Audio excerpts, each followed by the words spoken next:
Hello folks, and welcome along then to Fight Nights. It's myself, Relic. I'm joined by Magical and Tano, and we've got ourselves some EU action, in particular a boss fight, but more on that later. Gents, let's go around the table, shall we? Magical, how we feeling? I'm feeling real good today. I'm excited to cast some Pokemon. It's been a bit, and having Psyduck now in this, we'll talk about in a little bit, I'm really excited about because I'm hoping that we have the infamous Psyduck v Slowpoke matchup where they just stare at each other and one goes Psy, and the other goes oh. I know the exact thing you're referencing, and I love it. But listen, we've seen some full power Saiyais already, Tano. It does feel like a really exciting addition to the more combative style of supporter. I say we remember not so fondly that big old Mr. Mime meta from about a year and a half ago or so. But we've also seen another patch drop, and in that patch includes a nerf to Darkrai. What are our feelings? Is it a step in the right direction, first and foremost? Secondly, are we actually going to see it off the ban table for a change? Well, listen, I think if you're nerfing a Mon that is... it had a 94% ban rate the previous week. So if you're nerfing a Mon that is getting banned every time it's on the field, then you're going in the right direction. Whether they've done enough is the other question. But we had discussions about this. We do prefer the approach of nerf it, don't nerf it into the ground, like do it bit by bit. So that is the approach that I feel like is better for Timmy to take with this. But I don't think we're going to see that thing getting off that ban field anytime soon. We know how these nerfs typically work. Zacian has had those nerfs, but isn't away from that ban field. It's still a very strong Mon. I think Darkrai is going to be very similar like that. 94% on ranked API. It's worth mentioning as well. Not even competitive. Ranked API. Yes, it's that bad. But tell you what, we've got big bad wolves here in our round robin of Fight Night tonight. It's an interesting format, this one, because what we're going to be doing is quite conversely to how I like to run broadcasts, where we see as many different teams as possible. We're actually going to be following the journey of the same team. We've got A4, a lot of names that no doubt you will recognize if you've been with us for a long time. We're going to be following them as they face all other three teams who have signed up for tonight. So lads, as we enter our first draft phase, we can see that this team Int seeded 4th out of 4 their first opponents, and Umbreon, Magical, our first ban on the table.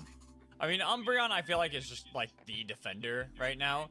We saw for a bit, Ho-Oh kind of was stepping into that one as well. But I feel like no matter what they do, Umbreon's always going to be one of the strongest because there's so much versatility with the build that you can go for. So I really do like seeing that taken away. But I also like seeing this Miraidon taken away because of some of these poke-style comps that you could run alongside that. Tano, we got ourselves a Miraidon and a Blissey and a Zacian as our last band. Speak of the doggo. Darkrai first pick, surely? Well, yeah, or do you go for the Psyduck? Of course, we've mentioned it. Gent Psyduck is very strong right now. It has Disable, which is a very good move. It does take away being able to use one of those moves on the Pokemon, but also Surf. But no, they are going to take that nightmare that is Darkrai. We'll see if it continues to be a nightmare after those nerfs. Feels like the right call, Magical. How on earth do you deal with it? Is it deal with a bull? Is Psyduck now an assured lock-in? Psyduck is how you deal with it. Just get Psyduck. I don't care about anything else. Psyduck, and then maybe go for something like Cramorant. That's what. Just get a whole bird comp. We have Dodrio as well. This is how you run it. Ooh. Slowbro. Well, I mean, listen. I respect the double defender ban here, Tano. I respect the double speedster. Oh, sorry, the double defender ban. Triple? No. It's not going to be a triple, baby. Not going to be a triple, but bizarre from A4. Maybe underestimating their opponents, perhaps. Well, A4 have played against Team Int plenty of times before. The thing is, Team Int are definitely a team that you can never count out. They've got very good skill on the mons that they use, and they're never a team that you can count out. But A4 are going to feel very confident coming into this game. Pateti is picking up that Dodrio. You can use that with that tri-attack that's been used so much, but we've also been seeing more of that drill peck. And of course, you're going to be coming in to those defenders, so it is going to be tough to pull off. But Enderblade picking up that A9 is going to be huge. Look at these speedsters over on the side of A4. The CC build on A9 is working a treat right now, gents. It's doing so well in the meta, and it's going to work really good against those speedsters coming at them. We're about to see whether Enderblade has money. Eyes out for the Aurora-style A9, if anybody has been able to get it to this point. Pikachu and Trevenant then rounding out this draft for A4. Lads, Magical and Tana, I'm going to hand it over to you. Magical, final thoughts here as Team Int round out their composition. No, Psyduck does make me a little disappointed, but the fact that we are seeing, I feel like Team Int actually have a really good strategy going up against the double speedster. Having double defender, it's going to be a little tough to get through them, plus having that A9, something that's good at creating zone control, is really going to put the onus onto A4 to find these flanks and get into this backline to remove Enderblade from a lot of these fights initially, especially because if you don't actually find those initial knockouts, there's an Urshifu now that is going to be running into the backline looking for both Pikachu and Mew. And if you're not getting that knockout before the Urshifu gets one of them, then things can get topsy-turvy real quick for your speedsters. 100% Magic. I'm with you on that one. I also feel like they don't have any pure healing over on the side of A4, right? They do have sustain, but you have that Hooper for Team Int. They're going to be able to use those portals to get so much health back onto their mons. But also, we've been seeing a lot of Trick Hooper recently in these competitions, so it would not surprise me if they take that approach. Team Int have used it before, and they have a Shifu on the field, so it works well with it, buddy. So, yeah, I think there's a lot of potential for the comp over on the side of Team Int, and it is really going to come down to, because you've got to deal with those speedsters, but you're going to have a Mew in the backline doing what Mew does. They have that poke with the Solar Beam, the Electro Ball, fantastic at securing in the early game. So it really is going to be a matter of that Shifu working into that backline, as you mentioned. Take out that Mew, take out the Pikachu. You've got to get one of them. If you don't, you won't be winning those team fights. Not at all. Even if you have the double defenders, eventually the speedsters will do speedster things. They're going to zoom on past you, try to get onto your backline as we load up on to the Thea Sky Ruins for game number 1 between A4 and Team Int. It's going to be a very exciting one. Of course, taking that for Team Int. Very slow. We know that's the Hooper is going to go provide some grab. Lapras taking on that Mew and that Doduo, they're going to get some stacks in early, and we know how strong that can be for a Dodrio. So it's going to be really important, Team Int, put that pressure on and don't allow them to get those easy stacks here. Ooh, but unfortunately, Enderblade wasn't able to stop Potato from taking that and just running around trying to take all the Bundle Bees. And again, a lot of this is being secured. Mew was getting a lot of that for A4. So this top lane, the top path control for A4 is looking pretty nice right now.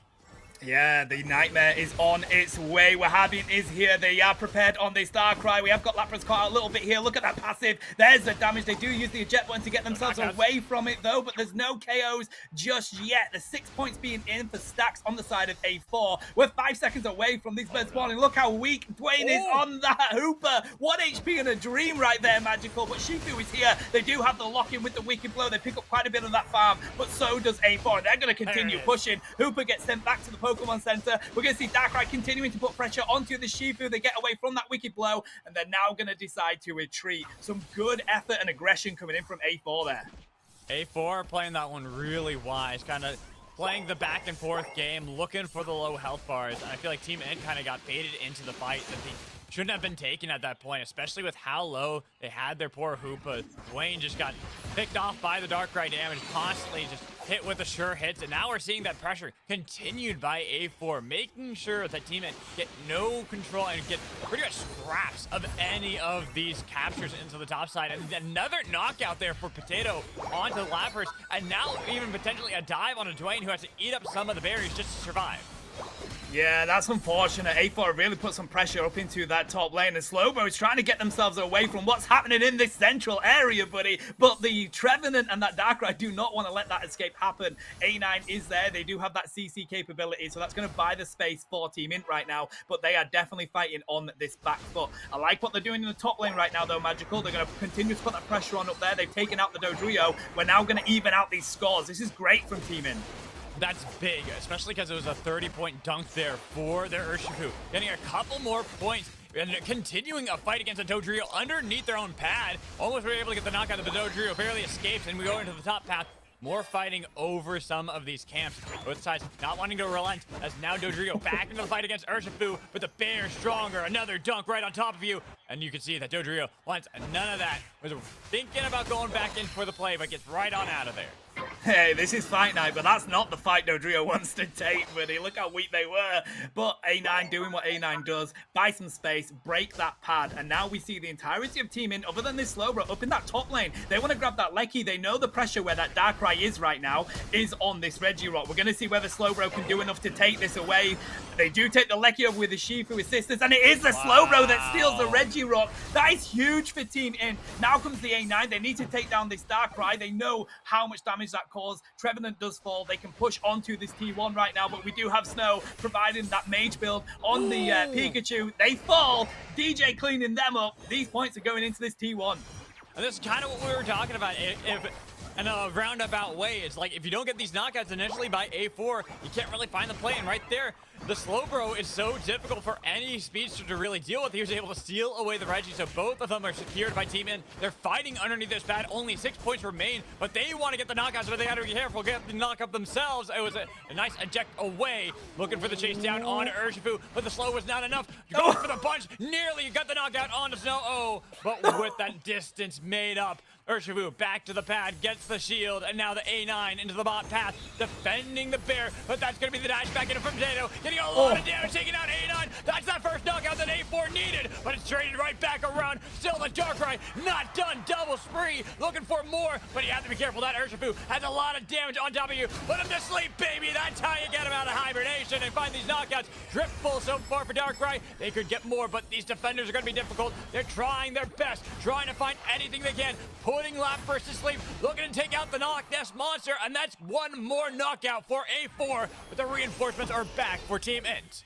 Nice Snow Glow coming out of A9. They're going to clean up 2 of them. Double KO. They want to take on Darkrai as well. They know the damage that they can drop, keep it away from you with that CC, but they don't get that KO. We see Darkrai going to the center, so they're just going to push onto this pad, buddy, and they get a nice overcap onto it as well. 187 points on that board currently for Team Int. They will fell this tree, but the Mew has come back to drop them beams and drop that damage. We're going to see Team Int back up onto their pad, and I feel like they've definitely got the advantage out of what happened down in that bottom lane, despite A4 having a mega push and a great combo with that Drill Peck and that Mew Beam.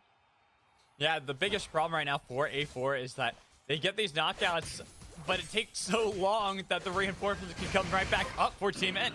They can say, all right, cool, we're already back on the map. We can fight you over this because you can't knock out this Lapras or Slowbro with ease. Yeah, 100%. The rings have been let loose up in this top lane right now, Magical. They're getting themselves zoned out. RA4, we're seeing Team Int push onto this Lecky. They're going to be able to take that whilst no one is able to dive on in from A4. Great positioning from Team Int there. I think they're just going to continue to push this one down. Lapras says choo-choo. I'm calling in the Express, and they do just that. Phantom Forest comes out. There's the Thunderstorm. They clean up 2 with that from Pikachu. Can they get the rest of them? They're diving onto the pad. They've stopped them going home onto that home base, and there's Mew popping out their Unite move. They can use their Surf to really throw some damage onto them. Do they stop them? They take the Hooper. They go back for the healing, but Lapras is the only Mon left there from the side of Team Int. Triple KO for Pikachu, Magical. But another fight where A4 win, and guess what? Team Int are right back up on the map, and they're looking to fight again, denying any of these points that can get secured by A4 and getting knockouts themselves. Oh, it is really good balance from Team Int, and I feel like every time that A9 comes in, A4 is struggling to get to it because of the front line over on the side of Team Int. It's working really well for them, but look at the levels right now, Magical. We have 13 on that Darkrai. We're getting close to it over with the Shifu and the A9 over on the side of Team Int, but if they continue keeping up with these levels, it is really going to be a hell of a Rayquaza fight. I definitely agree with that one because A4 at this point in the game, they have won. I would say they've won the last 2 fights, yet they haven't won the last 2 fights because they can't get anything from it. They have no control over the map. Everything is being controlled by Team Ent because they're just too beefy. 100%, and it's like, how do you win a fight by winning a fight in this situation for A4? They take them out and they do what they need to do, but Team Int are just right on back, and I feel like Hooper is providing so much with the portals and of course the rotations. That is what Hooper does. We're going to see this Reggie Rock spawn in the bottom lane. That's going to be free real estate for Team Int, but look how prepared A4 are right now. They're getting prepared for this ambush, buddy. They are really getting set up to push onto Team Int as soon as they come in. This is going to be risky. Let's see what happens.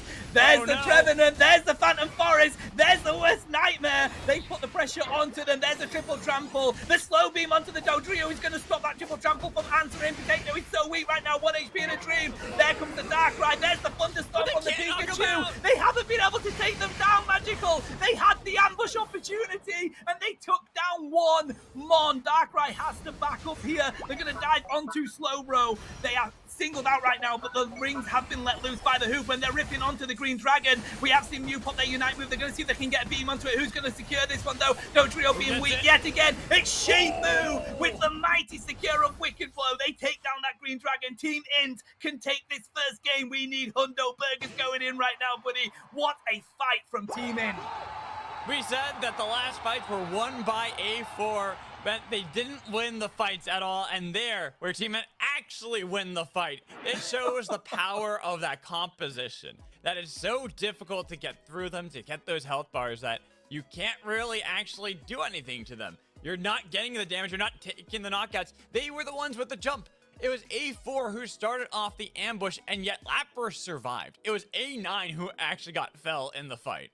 Yeah, and that's a lot of damage coming in from A9, so it is a good pickup, but it's not enough. It really wasn't enough from A4, and they definitely had the advantage that they were prepared for that ambush. Hooper wasn't there. They were trying to defend that T2 goal, and of course, they can just rotate down as soon as they have vision of where A4 is, and that's how Team Int played that game, and just controlled the map. You mentioned it at one point during that Battle Magical. They just had control of the map. Whenever A4 got some advantage in the team fight, it just wasn't enough because Team Int were right there, right back in it. And I think it comes down to maybe a little bit of hubris when we look at the team compositions, right? Double speedster for the side of A4. You go for the Darkrai, understandable, strong Mon right now, but they also put in the Dodrio too against double defenders. They knew that it was double defenders. It's not like they opted into the speedster and then it was the counter. It's like, no, you got Darkrai and you see Lapras Slowbro. You got to go for something, maybe more of these all-rounders that we need to see. They had the double attackers on their side, the Mage Pikachu as well, that could try to help out, but I feel like there's nothing to really stop or actually get through those tanky Mons that we saw on the side of Team Int and their composition. They got to the late game. They got to those points where we talked about, what do you do about Urshifu if you're the double speedsters and you're ignoring them going for the back line? Well, obviously, we saw what happened. It's Team Int picking up victory. Yeah, I'd be intrigued to see how A4 shake up their comp here, because I'm kind of with you. I feel like when you saw how heavy of a front line was that Team Int had, they picked up the Pikachu and the Mew. Of course, the Mew was quite early, but I feel like whilst the Pikachu is a good pick, there is other Mons they can use to break down what's on the side. You've got a Venusaur beam that just rips through tanks right now, Magical. You've got Glaceon that rips through tanks right now. There are other attackers that they could have utilized in that comp, so I'd be intrigued to see what they go for. I don't think we're going to see a double speedster pick straight away. No. I mean, possibly the Darkrai, but I don't think we're going to see that double pick straight away. So I'm with you. I feel like that did come down to the difference in comps, and Team Int, they were prepared. Theirs was well balanced. They were ready for what was coming up against them. Yeah, like for a double speedster comp, you have to snowball out of control really quickly. And if you don't have that, then you're not really doing anything. It's A4, I think, struggling with that. And I expect going into the second game that they're going to learn their lesson. They're going to pick up a composition that is a little bit more standard that we're seeing. Maybe have that Darkrai still, something that I think is still strong. But maybe mix it up with a Psyduck in there. You know, I'm just saying it's there. It's available. They had Slowbro. if you want to counter, I feel like Psyduck, they have this battle with each other that nobody really wins. And I'm actually very surprised we didn't see a Psyduck. We didn't get much chance to talk about it, but Psyduck is ridiculously good in this game. It is so strong right now. Surf does so much damage. It's crazy. And it is such a nuisance. The CC it drops. It is bizarre that Psyduck wasn't picked up by both those teams. I'd be surprised if it continues to not be picked up just with how strong it is right now. I mean, if we kind of look at the compositions, right, we didn't really see any supports on either side. So it's like both teams were going it. Once Blissey was banned away, they're just like, we don't really need that. Let's go for damage. The best CC, the best things we can do is getting these knockouts, sending them back to the Pokemon Center first and foremost. Well, let's face it, like, you don't need to worry about healing if the opponent is KO'd, right? If they KO'd the opponent, you don't need to worry about making sure your mons have all the health that they need.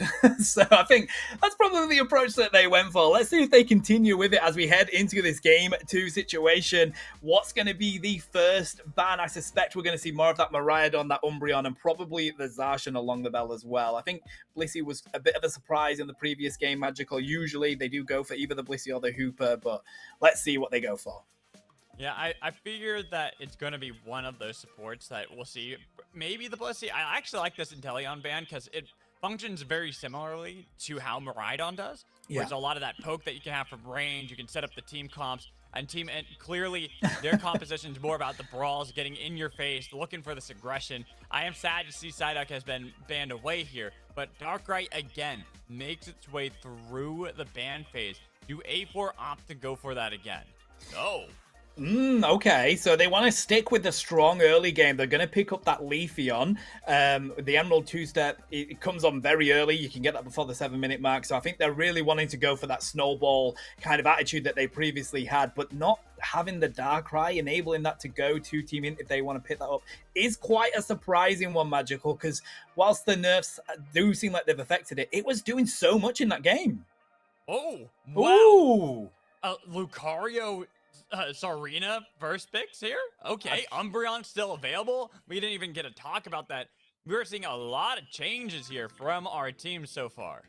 Yeah, I mean, I'm trying to remember what season Serena came to the game because it feels like we've gone all the way back to that with Lucario being selected. Is it going to be E-Speed? Will it be Pup? We see a lot of Pup, but I feel like, you know, E-Speed did have those recent changes on the patch, so that may come on out, buddy, but Potato is picking up that Mimikyu, and they've taken what you said on board, Magical. They've gone for that all-rounder route. One of the best in the game with that Mimikyu right now.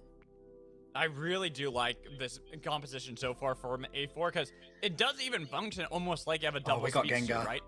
When you have something, I know you see the Gengar and you want to talk about it, and I'm going to let you. But I just want to talk about the Mimikyu really quick because I like Mimikyu on your team because it functions kind of like a speedster, something that's really good at getting this to the back line, getting on top of something that we see here like that Sylveon, which is going to be really nice. But now I will let you talk about the Gengar because this is something that we saw buffed a couple patches ago and has kind of been hanging out on the wings so far in the meta. Yeah, I gotta say, I'm actually very excited to see that Gengar coming into play. I do feel like it can struggle against a Charizard, it can struggle against a Snorlax, so it is an interesting pick that, at that stage of the draft pick ban phase. It is a great combo for Leafeon and also Hooper, to be honest. So are we going to see Dream Eater? Will we see Hex? Hex was the thing that was recently buffed. I say recently, it was a little while ago now. And it was pretty much season 1 Gengar Magical, mate. It was broken, but I still feel like Dream Eater is the way to go. Those resets are so important if you can land your shots. And we know Team Int are capable of doing just that. And they pick up that Umbreon that we've mentioned previously as well, Magical. So they could decide to take that in more of the support role of Wish. I feel like that does so much healing. It's crazy not to go for it, but Foul Play works so well on that mon, especially coming up against those all-rounders. That's kind of what I was thinking. I was kind of looking at this one and looking at how this Umbreon got so far through the big ban phase, all the way to the very end. Yeah. And it was a Snorlax that was opted over the Umbreon for A4. But this composition is far tankier and I think does far better for A4 in that mid to late game. Yeah, it can have some good aspects once you have the level 4 there for Leafeon. You talked about the early game there, but they have these insurance policies. They have better ways to fight in the later stages of the game. Things they were struggling in game 1, which is why Team Int was able to take that. Now A4 want to battle back in this one. say that that was a fluke. That was just down to how they went for the picks with the double speedster. And in game 2, they're going to be a lot more confident now they have double all-rounders. Yeah, and look at the Unite moves they have as well, right? We have Mimikyu, Play With Me is going to take 1-1 out of that game straight away. You have the Seismic Slam from the Charizard, one of the best team fighting Unite moves in there, but it also means it picks up a Mon, launches them to the ground, so they're going to be out of the game for a little bit whilst that engage is happening. I feel like they've gone for Unite moves that really work with each other to take the opposition out of the game. So it's definitely going to be a tall order for Team Int to take that on and win, but of course they're going to be feeling really confident after how well they played that previous game, buddy. So they're going to come in with that confidence. They need to make sure it doesn't become overconfidence, though. We've seen it many times in these tournaments. You end up inting on those Mons because you feel like you are doing so well. They've got to be cautious of that, but I think this is going to be a very good game. I'm excited for Gengar. I mean, I've got him all around me, but I got Teddy there. We've got no, Teddy there. That's definitely not your favorite. I mean, not one bit. It's on my hand. I feel like I'm not biased. and I'm not biased towards any particular avian variety either. You know, I mean, I don't have a preference for that one bit. We do need the Cramorant on the side up, right? Because, you know, Night Terror's got the Lucario that's coming into play. I've got my Gengar. We need your Cramorant. I'm with you, buddy. That needs to be picked up next. Why are people dropping on the Cramorant? It's still good. Everyone's just like, it's the Toy Story meme, right? It's like, I don't want to play with you anymore. Yeah. That's what happened to my boy, my Cramorant. They've just ignored the fish spitting bird that is so great that I love to play. I feel like everybody is so used to Cramorant getting hit by a nerf every patch that they've just seen some patches come out and gone, I'm not going to play Cramorant because it probably got nerfed somewhere, right? I mean, that's not wrong. I wish I could say that. Like, no, that's not true. It's like, yeah. As a Cramorant player, that's the brutal reality of what happens with the patch notes, which is why every time someone's like, oh, did you read the patch notes? I'm like, I fear it. I fear what just what searching for that word. I'm with you, buddy. For Cramorant, I don't see it. Oh. Relief. No, I'm with you, buddy. I gotta say though, I'm with you. I do feel like it's actually in a decent space at the moment. Of course, Gatling Gulp Missile is still a very strong Unite move for team fighting. It's great at the Rayquaza. It's great to use for pushing pads, for defending pads. So I'm with you. I don't think it would be a miss to pick that Mon up. I'm sad. Relic just gave me a bit of information. Oh, okay. Is it bugged? Cramorant was the only Pokemon not selected at LAIC. Oh, buddy, I feel for you. That's heartbreaking. I just gotta go cry. we have a roster of what 70 Pokemon now or something like that. The only one not selected. My heart, it burns. Oh, Cramorant, buddy. Yeah, that's painful. That is painful. People just don't understand the power of the bird, but you know what? It's okay because in this one we don't have to worry about talking about the power of the bird. We got other things that we could talk about going into this one. And for A4, I feel like we were talking about how I was more confident with this draft. I'm looking at this one, has better aspects in that mid to late game. And this time I feel like if they win fights, they're actually going to win fights. It's not like before where they win the fights and then it's like, but did you get anything? Not really. And in this one, I think Team Int still have a strong late game comp. Like, I'm not going to say it's as strong as the last game, but I feel like it still kind of leans more into those later game fights where they can have it where it's like, they don't necessarily have to win a fight, they just have to not lose a fight. Yeah, and you do have to be cautious of, I mean, I know I'm a big fan of that Gengar because, look, when Gengar gets a KO reset streak with Dream Eater, and that's backed up by that team, taking damage and providing that support alongside Gengar, it is a difficult Mon to handle. I mean, the amount of times that I've witnessed a Team Int themselves taking on teams and just getting 1 KO, 2 KO, 3 KO just from those Dream Eater resets. So they do need to be very careful of that. They do have the all-rounders, which are really pair up well against it right now. So great decision from Team Int, but I think we are going to end up doing possibly a redraft. I think we did have some issues where a disconnect. It might just be more of the same. I think it's just going to be the exact same. I don't think anything is changing, if I recall. I think it's all going to be... Oh, let's see. If it just says they agree to draft again. So I want to see if it's going to be any difference. I don't think it will be. I think it'll all be the same. Yeah, I suspect so, but no, okay. Umbreon's banned this time, so that it is going to be different. A completely new redraft, but still, Psyduck doesn't get on the field. Maybe they're listening to us and they're going to pick up that Cramorant. Cramorant. Oh, I don't get to see Gengar. No, well, hold on. We're not there yet. Darkrai still available. Good to have that picked up. Same with the Gengar right there. Could have been locked in, but I figure the Blissey is a little bit more important here for these teams. It's a really good supporter. We've seen it so many times, right? Even at LAIC, that this is one of those strong support mons, something that is fairly tanky, but also deals out a lot of heals for the team. But instead, A4 still picking up that Leafeon, going back to what they played before. Yeah, I will say, I think the Blissey has taken so much like rise in the pick rate because of that safeguard build. It got those buffs and it's used like so much now, like pretty much every game. But they're going to take, buddy, we have a Greedent. They're going to go for the annoying squirrel. Where's Gatlu? Gatlu's going to be around here somewhere, right? You gotta get Gatlu in the chat on this one because a Greedent Blissey here, oh man. This is already looking to be a very annoying comp by Team Int.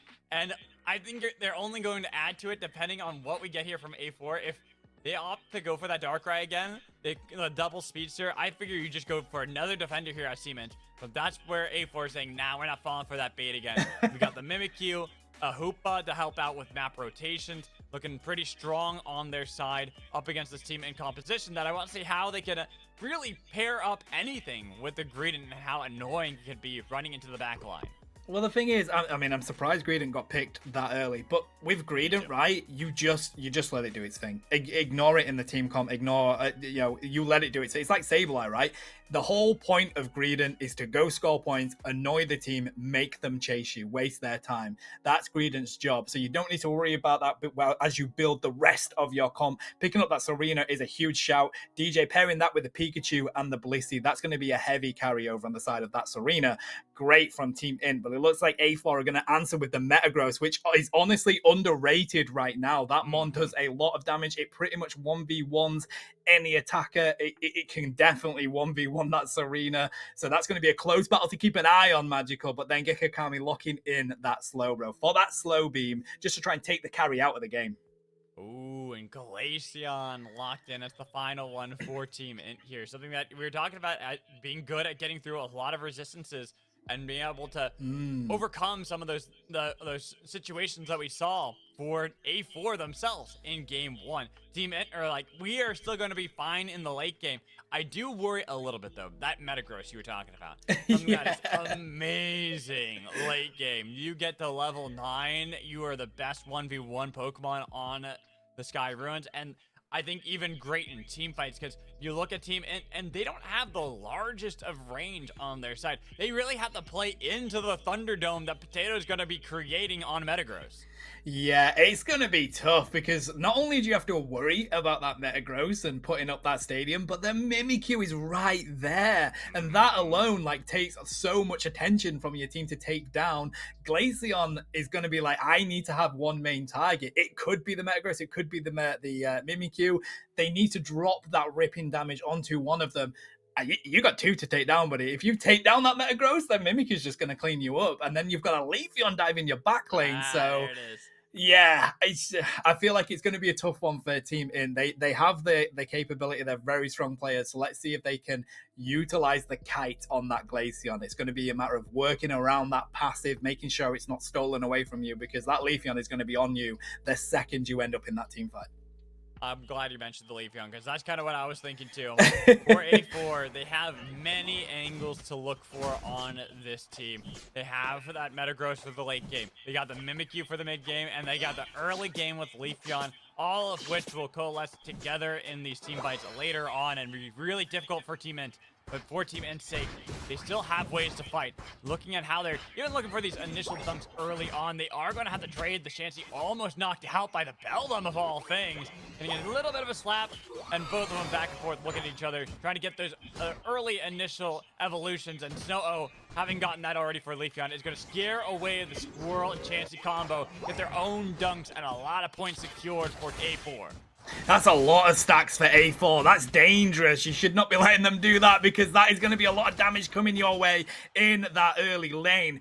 Down in this bottom side, though, we still do have that Slowpoke with Gekukami. They're going to try and see if they can sneak a score in there, but Pikachu said, Electro Web, get away from me, buddy. Look at the Mimikyu rotating up into that top lane. So many teams do this right now, Magical. You're going to have 4 putting the pressure on this Squavit and Blissey. That's going to be a lot of damage, and we have a level 5 Mimikyu. They're going to target that Squavit. They're not even going for the farm. They're doing exactly what a carry should do. I'm going to take my farm away from teaming by getting those KOs. They get that play rough onto the Blissey, and look at these points going on in. So many stacks for A4 right now. I don't know how teaming are going to be able to put the pressure into that top lane after that one.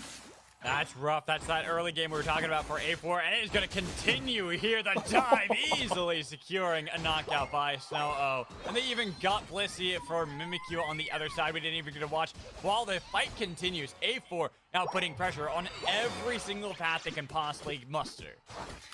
We finally got the Greedent on the field, but that Metagross really, or rather the Metang really wants to go show their power to them. DJ getting evolved onto that Serena as well, so we're now getting these power spikes they need. DJ needs that extra bit. We don't have the 7 on the Glaceon yet, but that's not going to stop them throwing that damage into that Slowbro. Slowbro being too tanky just now. They need that level 7 on the Glaceon before they can get that ripping going. And Dwayne, unfortunately, running the wrong way, way far away from the green, allowing their Squirrel to escape danger. While in the central path, there's going to be a knockout by Hoopa, and they could follow this up. They've got the perfect lockdown for a knockout on a Glaceon.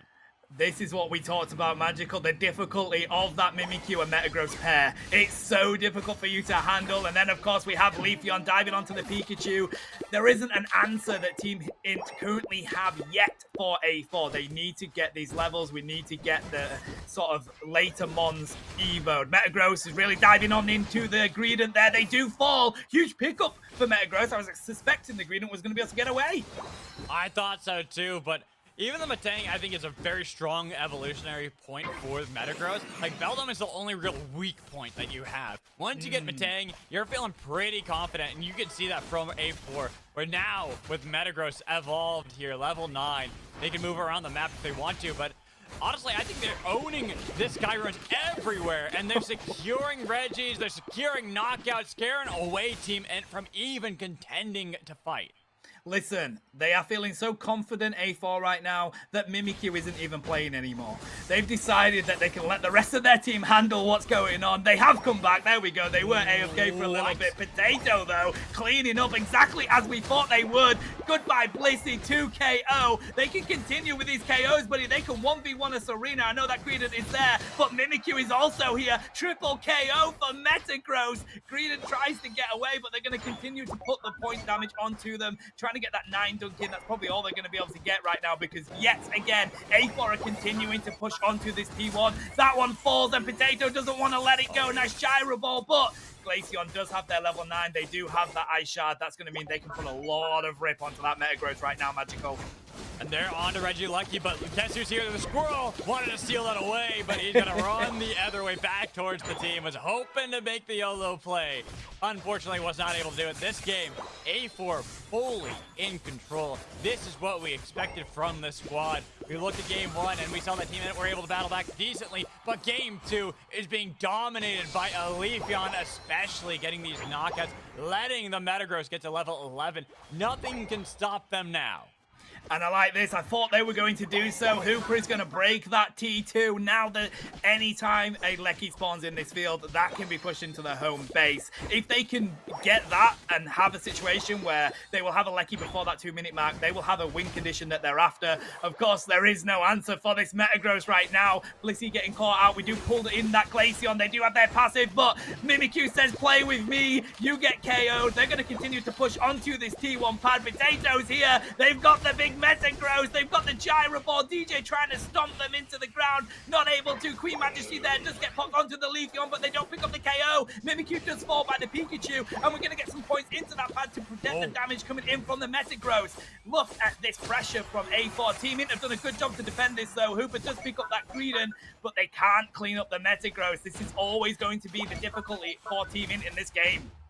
And now they're on to Reg Ice. A4 fully in control. Only 1 point needed to get this dunk. That's going to be a huge overcap. And I would imagine they try to get the full 50 if they get, well, 49 from Leafeon if they are able to, because that is so many extra points you have immediately. Right there, Dwayne kind of showing up and being like, I want to stop this the best I can, but there's going to be the knockout. And I think, oh no, they actually let the Metagross get that one. So only a 30 overcap. I think you wanted to the 50, but it's okay that it didn't happen because you're still fully in control. And what, where did Greedent go? Hello? That was so much damage. Greedent hasn't had any chance to do anything in this game, buddy. But we do have that Lecky spawning. We won't have another one before that 2-minute mark. But of course, the pressure that A4 are putting onto Team Int right now, they could wait to take that at a more opportune moment. We have a Metagross 1v5 and they put up the stadium, but they do eventually fall. It dragged everybody for Team Int onto them to try and take that KO. We're going to see A4 rotate down into this bottom lane and defend this pad. They know the pressure that's coming on in from Team Int. There's the eject button from Gekakami. They do have the capability of going home and getting that healing. I feel like you let this pad go right now. There's so much coming in. Are we going to see them be able to get any KOs? The Pikachu Thunderstorm gets let loose. They play with me. And the pressure from that Leafeon. They've dropped that Emerald to Bay, but they haven't been able to do enough with it. Magical. I don't know if they're going to come out on top of this one. They broke the goal, but A4 are cleaning up Team Int. There's 4 of them down. Blissy's the only one alive because they weren't there. Dono, remember I talked about Mimikyu and how Mimikyu is kind of that pseudo speedster that people forget about. There's so much damage you can do, and that happened in that fight. Mimikyu got onto the backline, took out the Glaceon, made it so much easier for the team to play in that one. And now they can rotate, look for that base like you were talking about into the top path, or look for the fight. They found the Greedent, and you can't run away when you're locked down for damn long. And now they can look for these knockouts and utilizing Regieleki to help out. Glaceon's out of there. A4 dominating in game 2. Wow, they have such a fantastic company. That Leafeon with the Emerald 2-step. You've got that Gyro Ball from the Metagross. I don't think any Mon will survive that combo. It's a 2-hit wombo combo, and it's working for A4 so well. We're 5 seconds away from the big green dragon spawning onto this field. They, of course, have that Lecky that they need to defend over on the side of Team Int, and they want to go for the engage. There's the compute and crush. They put the stadium up. They do. They have so many in there, but they've managed to take the Metagross. The Emerald 2-step, though, is going to try and clean up the Glaceon, but look how weak they are. 1 HP in a dream. Serena says Queen Majesty onto them, and they're going to go down. They've got the important KOs. Leafeon, Metagross are gone. Are they going to be able to pick up the Serena with the Come Play With Me? They are so weak. They do Shadow Sneak onto them, but Hooper lets the rings unbound, buddy. The Lecky went in because the fight ensued. That's a hundo burger in that field. If Team Int cannot get this Rayquaza, they are not going to win this game. Belch trying to get a knockout onto Hoopa, not able to do so, but you have a minute 20 left in this game. Team Int are about to all be back on to the map, and they could look for one more fight. They got 5 seconds left until Leafeon's there. This could be the time to strike if you are Team Int, but you gotta be so careful because Greedent getting zoned out, and then they're getting taken out by a Mimikyu double, and they're getting chased away. Now there's Shadow Sneak on top of Tsarina, but no, it's gonna be the Blissey instead. Get rid of the support. Triple knockout. Wahhabin looking for one more Shadow Sneak. Again, the player up. Quadra for Mimikyu. Looking for one more. Go and get the Penta. Give it to me. Give it to me now. Penta. But it's going away by Metagross.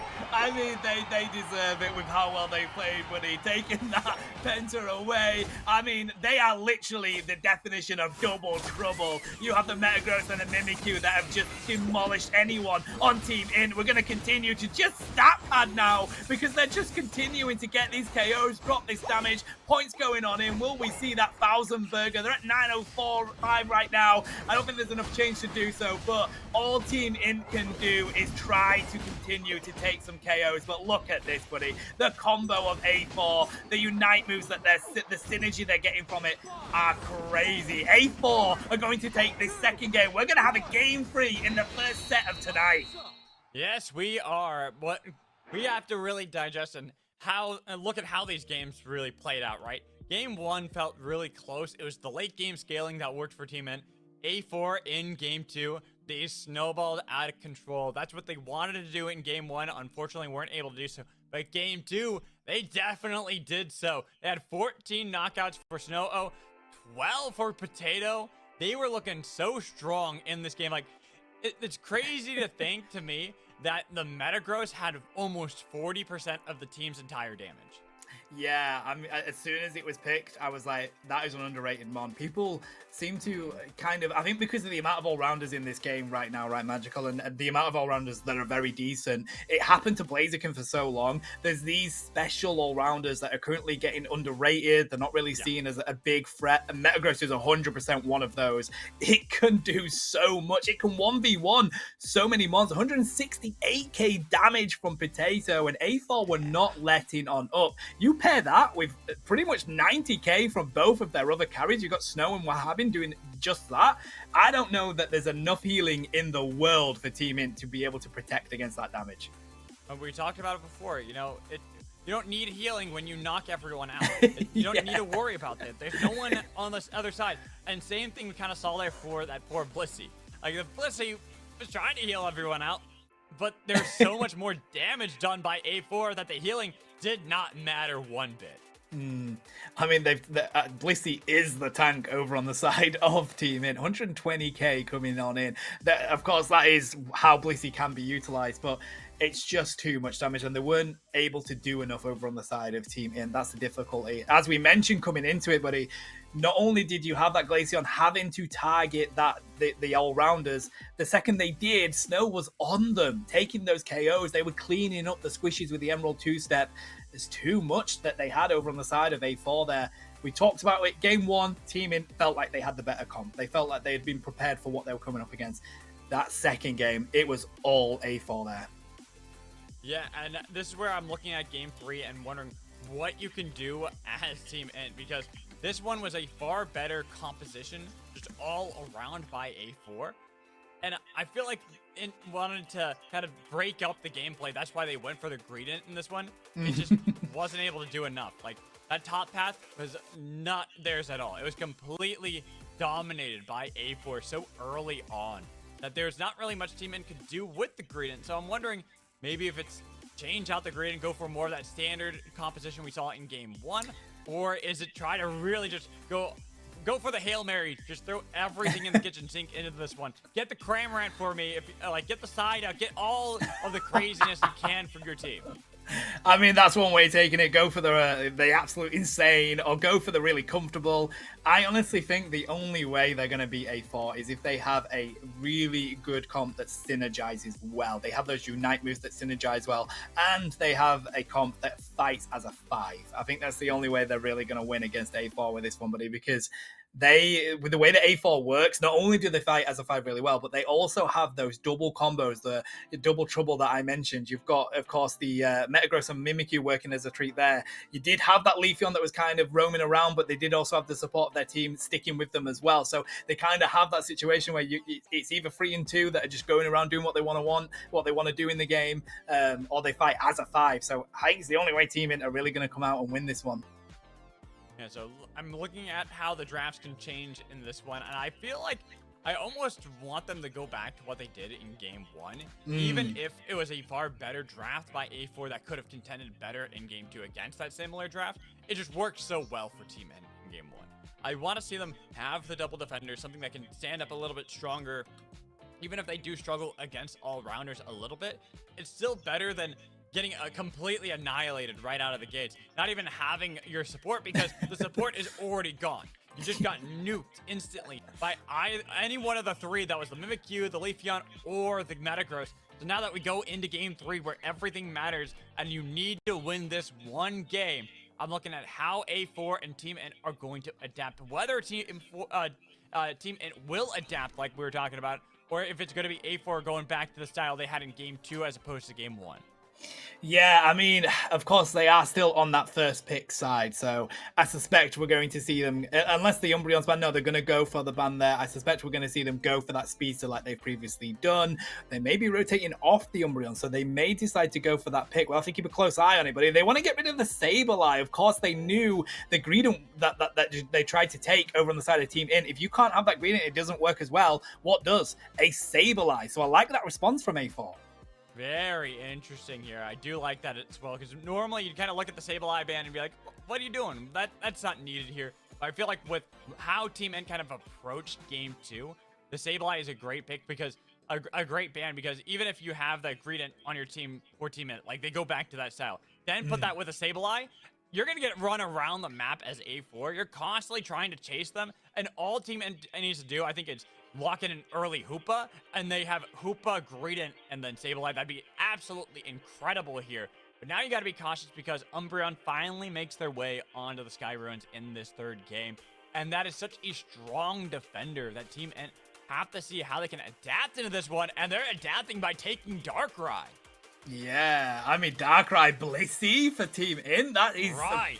Probably the strongest picks you can get in this game right now, buddy. So really good answer from them. I like the fact that they're also changing with their strategy. We haven't seen much speedster play coming out of Team Int at the moment, so I like this. What are A4 going to go for? We've seen Potato already cook on that Dodrio. I think they're going to rotate off it. We do pick up the Slowbro, though, so look at that front line right now, Magical. You've got that Umbreon, you've got that Slowbro. They do have that Wish capability, and then Potato just locks in that Mimikyu yet again. That's a fantastic call that A4 have selected.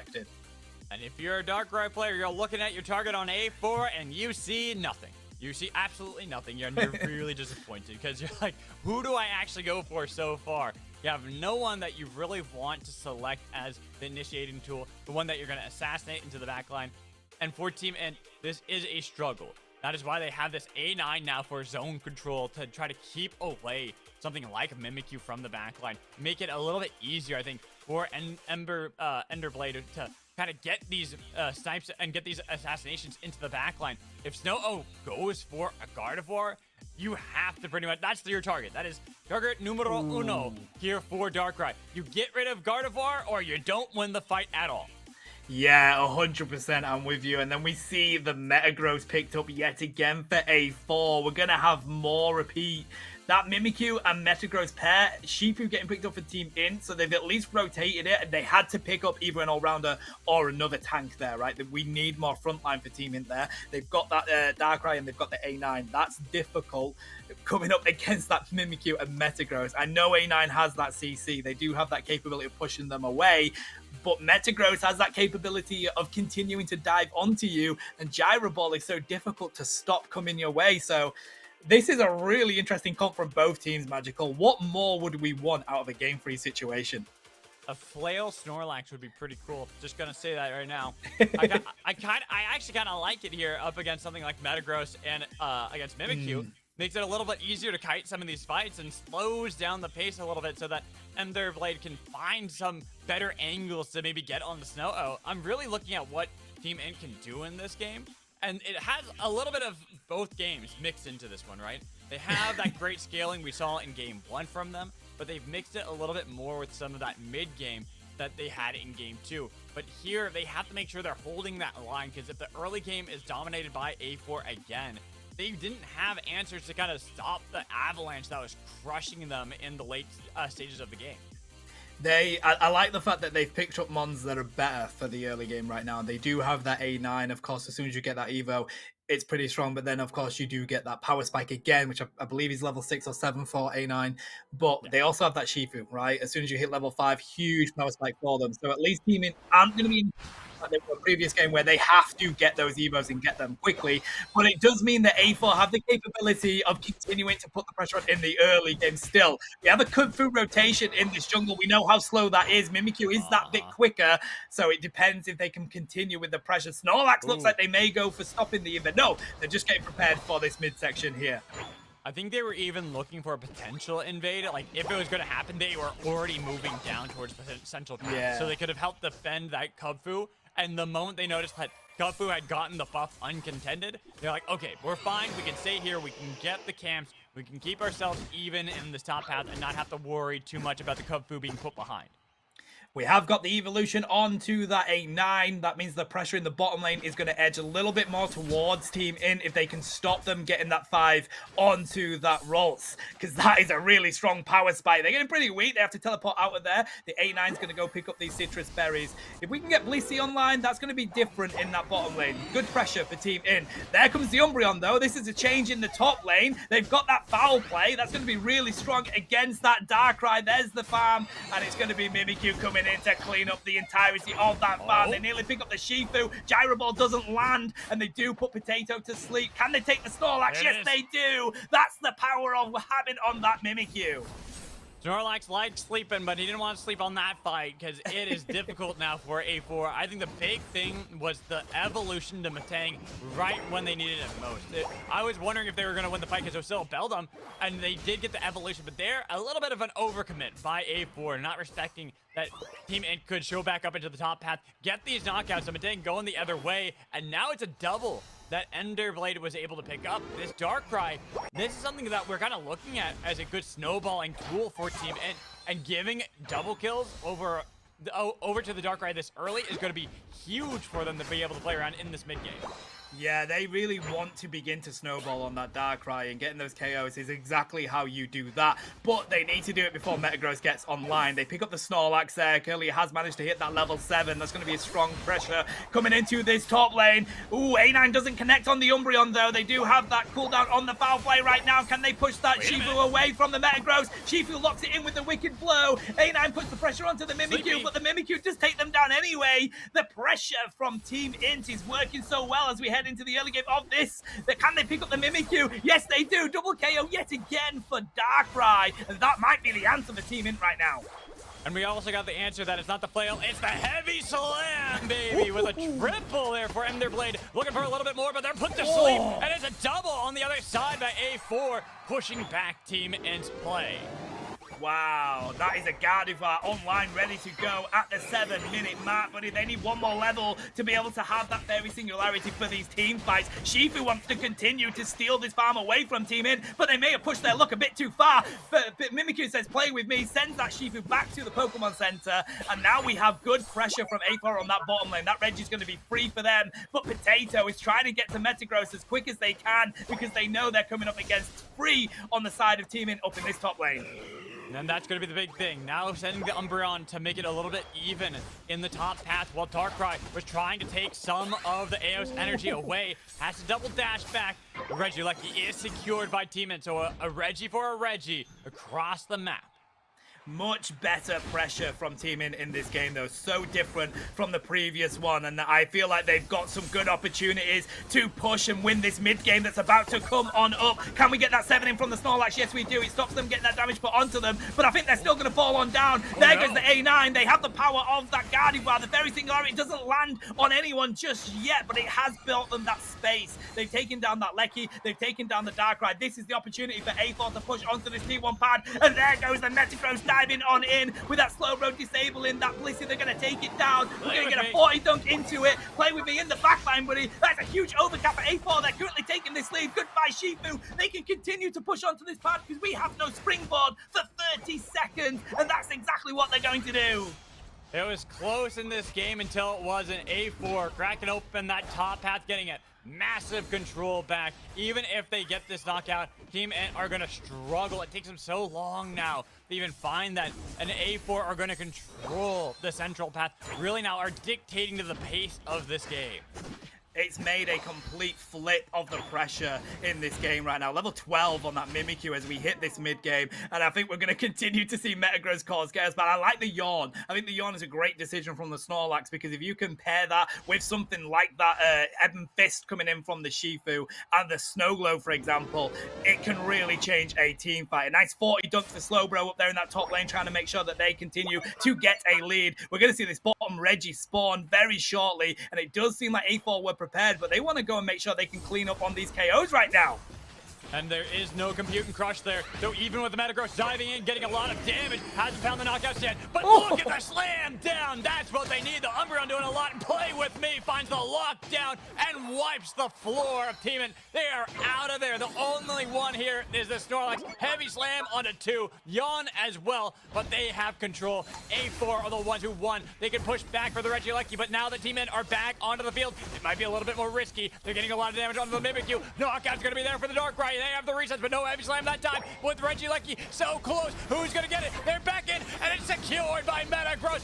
Another lockdown, looking for the dive into the back line, and now the Computer Crush is there, but he's locked down, and a double for Darkrai. Team Int denying A4 that lead, denying them winning the game outright from that fight. Well, they're going to be the one getting a lot of ducks, but they still got themselves nearly wiped out by a huge play out of Snow.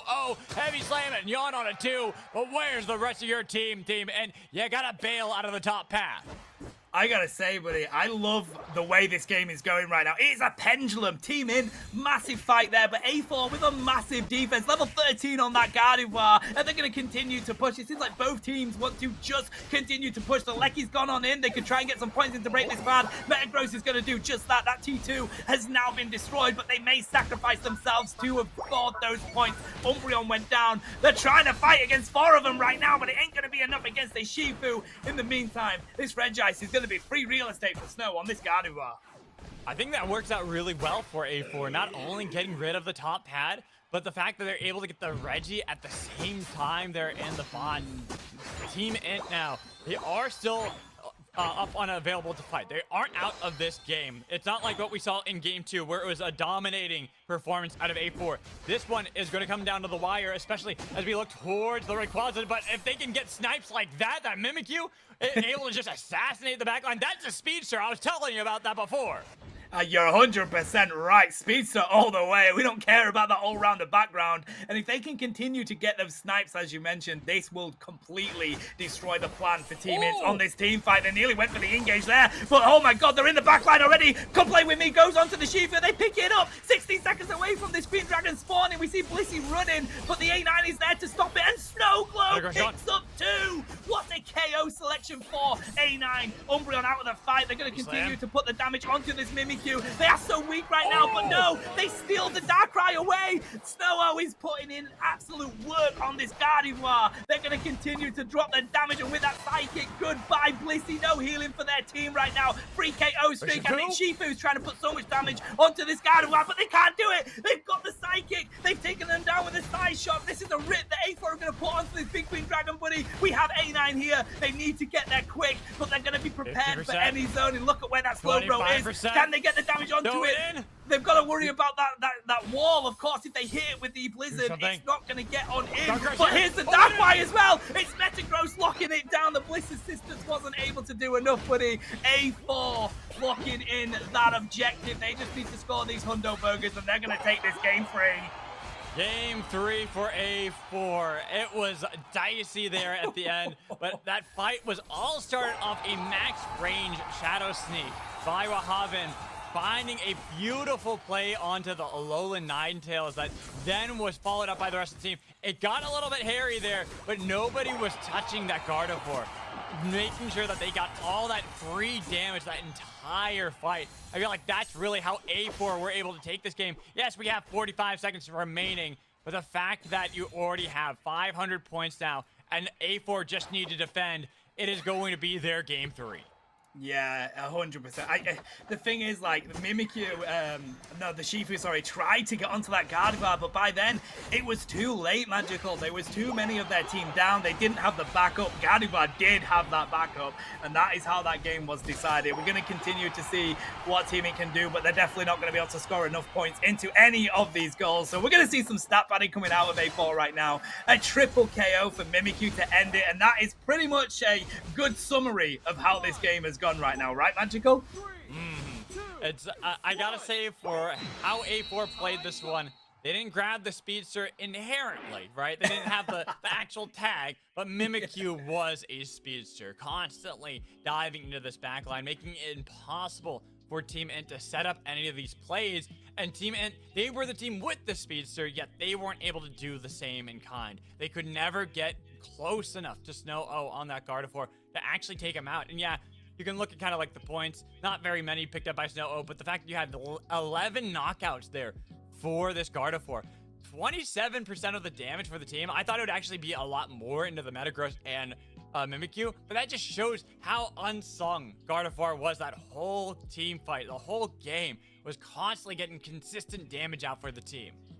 Yeah, and this is it. We mentioned how A4 plays. They have those double trouble combos that they go for. Mimikyu and Metagross were just doing their thing around the map, and we had that Slowbro and Umbreon just sticking with that Gardevoir, really, trying to drop that CC onto the other team so that Snow could come in with that side shock and just soak up all that damage, drop it over on the side of Team In and take those KOs, and it worked. It worked really well for that comp. It's a shame because we did see Darkrai do quite a lot in that game. They got 12 KOs, 93k damage, so it is definitely still that speedster that can really cook, but they need to have the rest of the team supporting them coming into those fights, and it just felt like in some of those team fights, it was A4 all the way, but I do feel like there were periods of that game, Magical, that felt like a pendulum. It felt like Team Int managed to defend a pad or win an objective and just push, but they pushed too far, they pushed too long. A4 were doing the same in return as well. It was a really intense game 3 situation.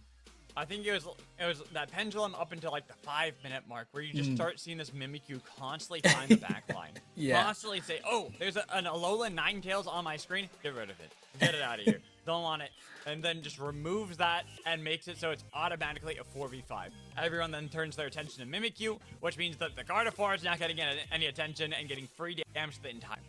100%. I mean, that was an absolute joy for a first set. I mean, what more can we expect to see today? We're going to stick with A4 on the journey, so be prepared for more intense fights just like that. But we're going to take a quick break while we get this second set set up for you. So chat, grab yourself a drink, grab yourself a snack. We will be back with you very shortly.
welcome back into Fight Nights EU. I'm Mad Magical, joined in by Relic. Let's see if I can get it right. This side?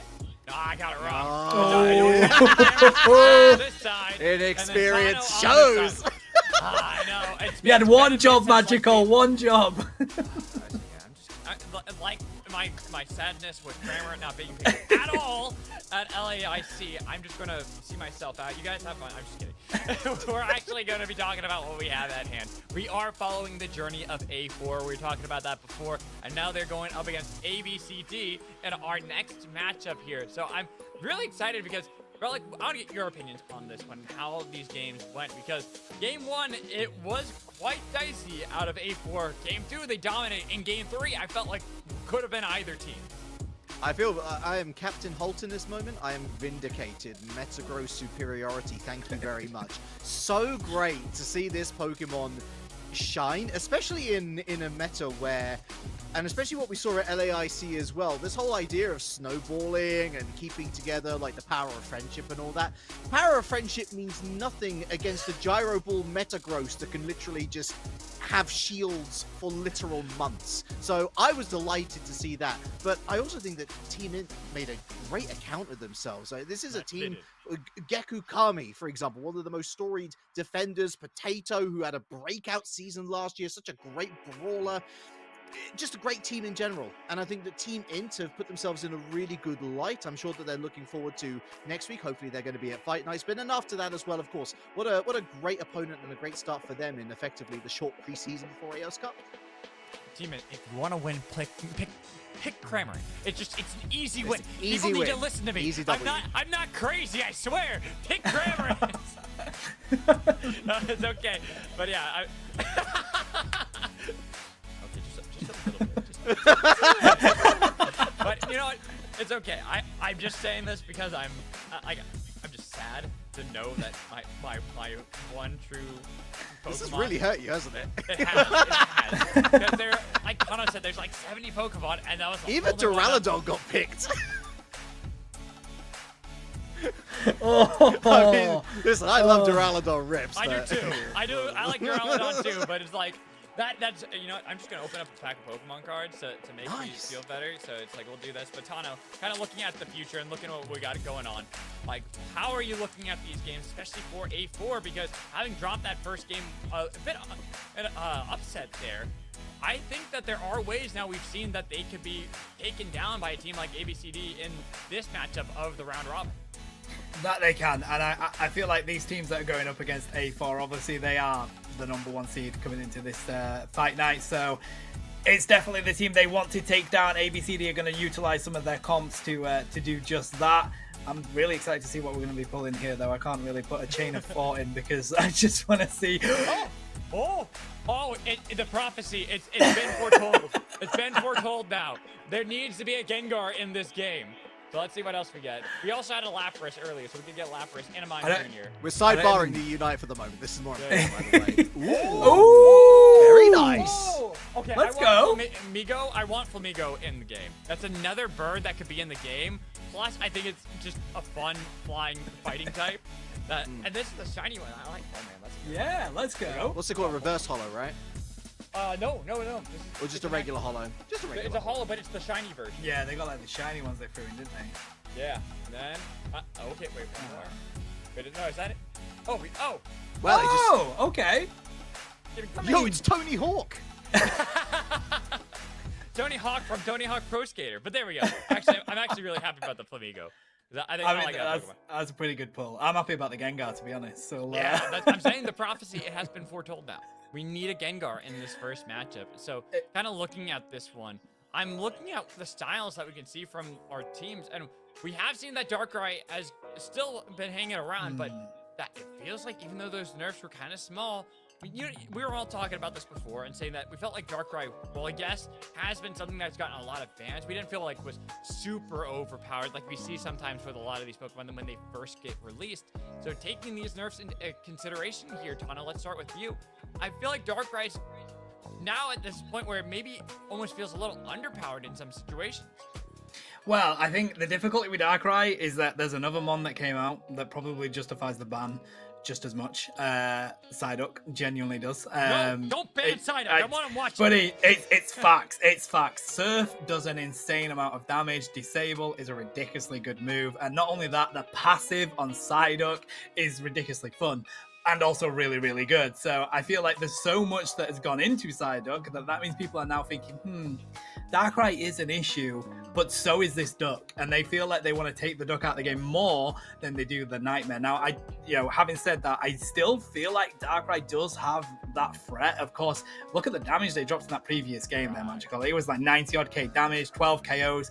But you need the team to back it up. And I think that's the difficulty of the position Darkrai's in right now. You can't carry a 5v5 game on it anymore. That is true. I mean, Relic, what are your opinions on how Darkrai is at the moment? I think the main problems with Nasty Plot, you've basically got 2 free eject buttons in one move, and also you get special attack stonks. So it really, as much as, for example, Dark Pulse and Worst Nightmare, those 2 moves have been particularly effective. Again, a quarter of their damage from the previous patch now removed, but you're still getting the buffs via Nasty Plot anyway. So I feel like looking at game 1 in particular, it was definitely a comp issue. I'm sorry, if your front line is a big tree and just the big tree, yeah, a lot of the rest of your comp is going to be exposed. That is without a doubt. But nevertheless, I still feel like we have seen a little bit of a reduction of influence. And I think that certainly as time will go on, as with all things, teams will learn how to counter it and how to encounter it a lot more effectively. Well, you can counter it by not encountering it at all, by just taking it away and making sure that it's not going to be picked by either team. And looking at that ban, I'm now wondering, do we see the Psyduck make its way through ABCD? Do you decide not to ban it? Because Umbreon has been banned. Now you have to choose between the duck and the sword dog. I feel like they're going to go duck, buddy. I suspect it. Yeah, there we go. Sword dog. I'm sad about that, but now sword dog for A4, right? It'd be a great pickup. Zacian is a fantastic pressure in that top lane. You hit that level 5 early, you are going to snowball. But no, they go for the Leafeon instead. Again, trying to go for that really strong early game. The A4 like to do that, and they like to continue with the aggressive playstyle that they love so much. All right, and as much as I want to stay here and join you for the whole draft, I'm going to let you two take this away. So, Relic, Tano, get us through this draft and let everyone know that the Psyduck ban needs to be taken away. You just let it through. I want to watch it. My guy really, I mean, he threatened to leave twice. My guy really said, Psyduck's not getting picked, Cram probably not getting picked. I'm just not gonna do draft anymore. That's, I mean, valid. Fair Tano. I mean, do you know that SpongeBob meme where it's just like, all right, I'm heading out? I'm out, yeah. That is magical with no Psyduck Cramorant in play. But what we do have is a Mimikyu and Hooper picked up by A4. Look at the comp that they're getting together over there on that side there, really. That is a pretty good core they've already selected. Yeah, lots of burst, good rotation. But I do like this front line for ABCD as well. I mean, Lapras has certainly expressed their way back into the frontline conversation. Jose picking up a Serena, and so that's very much going to be going mano el mano against Potato. Really like the pick of the Pikachu as well, though. Might have received a couple of nerfs, but those buffs from 2 patches, 3 patches ago, really strong still for that AoE damage. Yeah, and of course you can even utilize it in that more support role if you go for that Volt Tackle. They do have that Leafeon that they could really counter using just that, but I'm with you. I love the Mage build on Pikachu. I think it works really well. Slowbro getting picked up yet again by Geku Kami. They've been cooking on that tonight, and if it ain't broke, don't fix it, is the attitude that A4's taking, because yet again, we have a Metagross Mimikyu pair on the field. Gek is the quintessential Slowbro player. For me, yes. I'm a huge fan of Gek. It's great to see them back in the mix. Dragonite back in the mix. So double all-rounder for both of these comps. Now, usually, especially with how the meta's been going, Tano, I would often say, surely looking at Outrage Dragonite, because I feel like it works better, but into the Metagross to try and chase down a Leafeon, to try and eliminate that Hooper before it goes unbound or before it throws down Hyperspace Highway. I think there has to be a Hyper Beam Dragon Knight, especially given that that is their literal only major objective secure as well. So I think that Hyper Beam, so more ranged all-rounder for the Dragon Knight, and Jose on the Serena, Mana with that Mimikyu, like I say, but still worried about the Metagross. I do feel like, though, you do have that Lapras and the Serena, and of course Blissey is pretty good at tanking as well. Yeah. If they can tank well enough for that Dragonite to get off those really important, strong Hyper Beams, it could be the way that they try and take out that Metagross. But this is it, right? They have to deal with that Metagross Relic, and then if you deal with that Metagross, you then have to deal with the Mimikyu. Whilst all that's going on, Leafeon is in your backline, just destroying anyone it gets its hands on. So this is the difficulty of the comp that A4 throw together, and I love how they get this comp together because it works on so many different levels. It's very MOBA-esque, let's say. You've got that one hyperscaler, and you've got enough to take you through the early game and the late and the mid game as well. They'll get that Mimikyu in particular. We talk about sometimes Mew and back when it was more shift towards, which is Ort focused.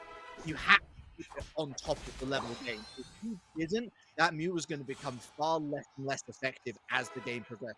With Mimikyu, it's far easier to get it online to really its influence at level 5 and beyond. So much damage output for so little.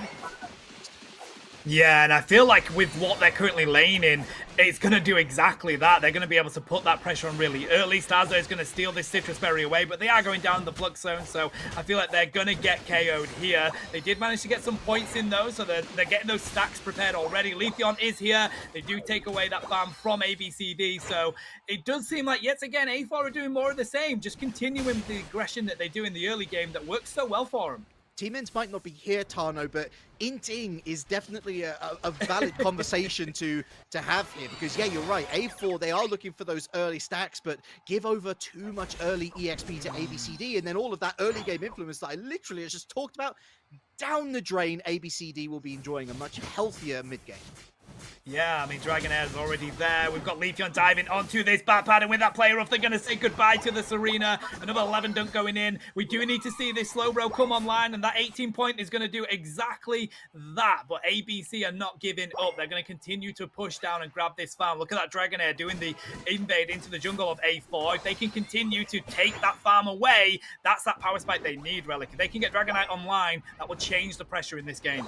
And they're going to rotate central here, hoping for a shot at the clouds, but there's going to be no shot to be had. Look at that great rotate into the center. A4 swarming like the bees of old on remote stadium, but I love Potato just in general as a player. Great shot caller. There's a fear factor about him, and especially on a Mimikyu, you never know when he's going to strike. Yeah, and Lapras is here at these mid-birds. We do see Leafeon doing what Leafeon does. Just takes up every piece of XP that is around there in that big section. Look at the pressure coming into the top lane, though, from ABCD. They've got 4 of them up there. Lapras coming into the back line as well. They haven't managed to get the Dragonite just yet. They really want to lock down that Pikachu. The Volt Tackle onto that Metang, but they don't take any damage onto it, buddy. So they're going to be able to take down this with one more Gyro Ball, but no, they managed to get themselves out of it with that Dragon Dance. So they do take down the Metang. Pikachu doing what Pikachu does best. Volt Tackle, Electro Ball, you ain't surviving that with that low health. Big struggle bug of a fight, and it's not over yet. Potato finally finds the Blissey and gets a Shadow Sneak onto the Lapras, forced back onto base. Starzo really suffering in this early game, Tano. Only just ticked over onto level 6, so from the perspective of ABCD, that's actually pretty good. A lot more equal levels across the board, but Potato and this Leafeon, of course, level 8. That's a lot of burst damage that is going to completely destroy any health bar they're facing, maybe bar the Lapras.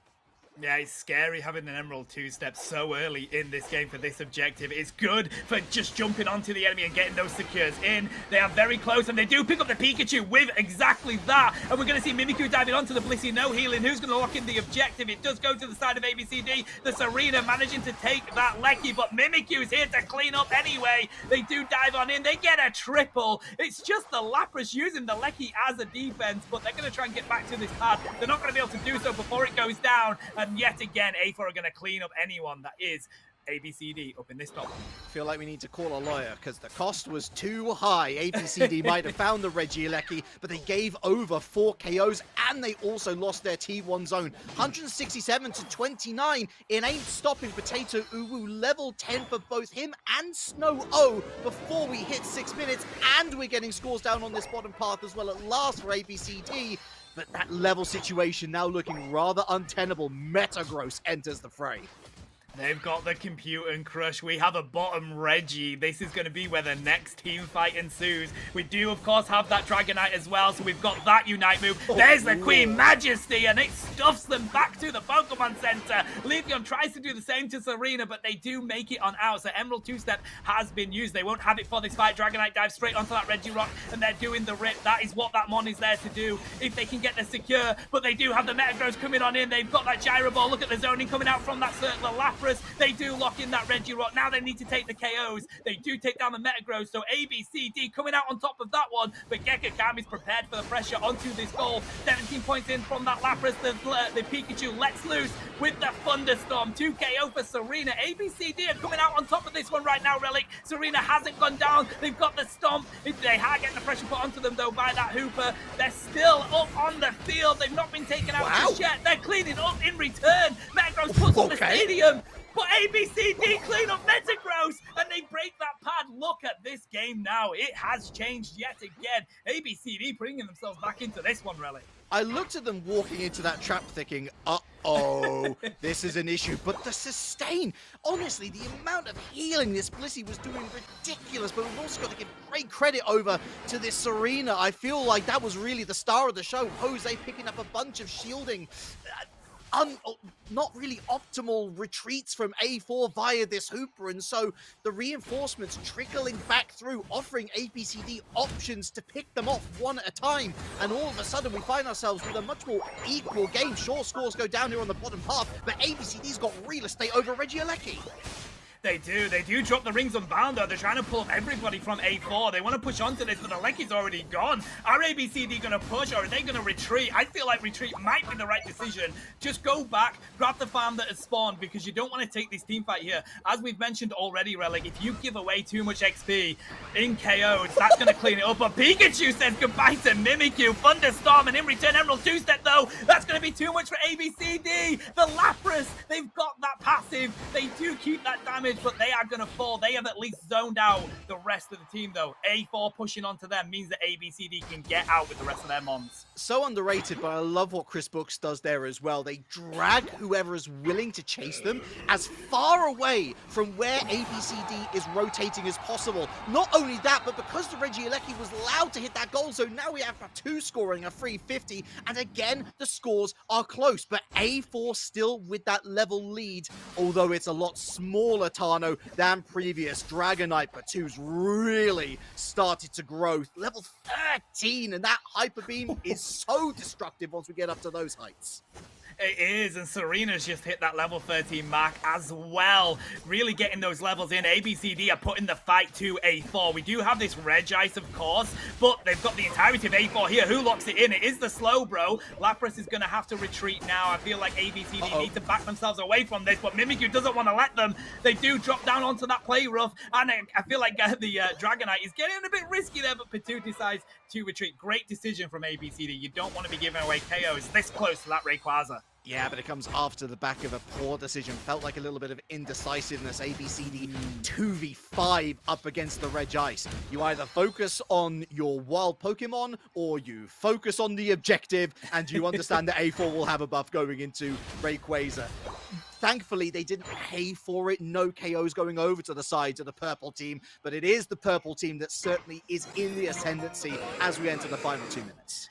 Yeah, they need to be careful of this Metagross yet again. They know how A4 play. They need to be prepared for it. We see Dragonite dropping some damage onto the Rayquaza. They need vision on where A4 are. They've, of course, got some sight on that Slowbro. They need to be careful that that beam doesn't go onto their carry, and it does. It goes onto the Serena, and the Emerald 2-step is going to say goodbye to them. The Thunderstorm comes in from the Pikachu. We're going to see the Compute and Crush, but they don't get anybody in the Stadium Relic, so they're going to be able to get away. The rings have been let loose. It does pull everybody onto this Rayquaza. Rayquaza. We're getting a rip onto it from A4. They have taken down the Serena, but they need more. They take down the Lapras with the combined damage of their team. And look at the zoning from Slowbro, trying to keep this Pikachu away. They know the damage and the secure that Electro Ball can do. Metagross dives on back into this pad. It's only half health though. This is not a quick rip. And we have a Dragonite on the field. Serena is back. They have Queen Majesty. They're going to put that onto Potato, but of course it doesn't do enough. In the meantime though, the Leafeon locks in the Big Queen Dragon. The zoning from A4 was perfect there with that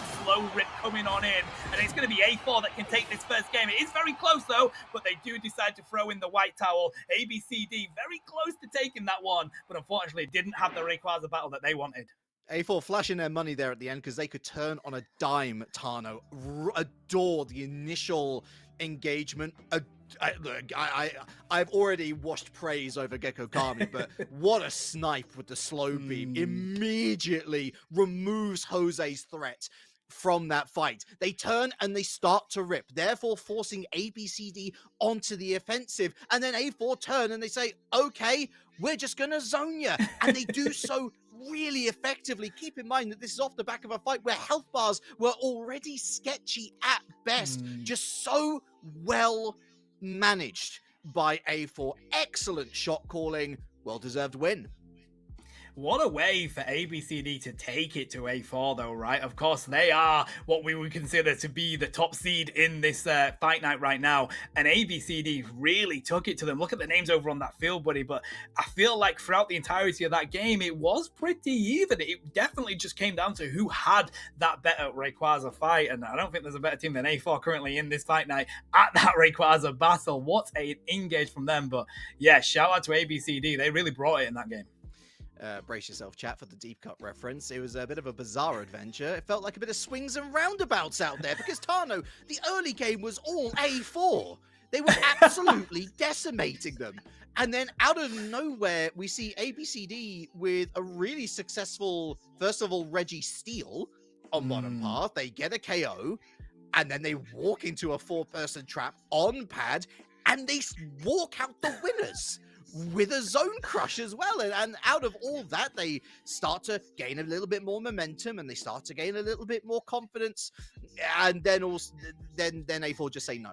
And they turn the entire thing on its head. It was, I wouldn't say it was a soul-crushing defeat for ABCD, but I do think that A4's comp and the quality of the players on that roster really came through for them in a big way. MVP, of course, Gecko Kami. I don't think that without that slow beam on Jose, we'd be talking about this result with how dominating they were in that final 2 minutes.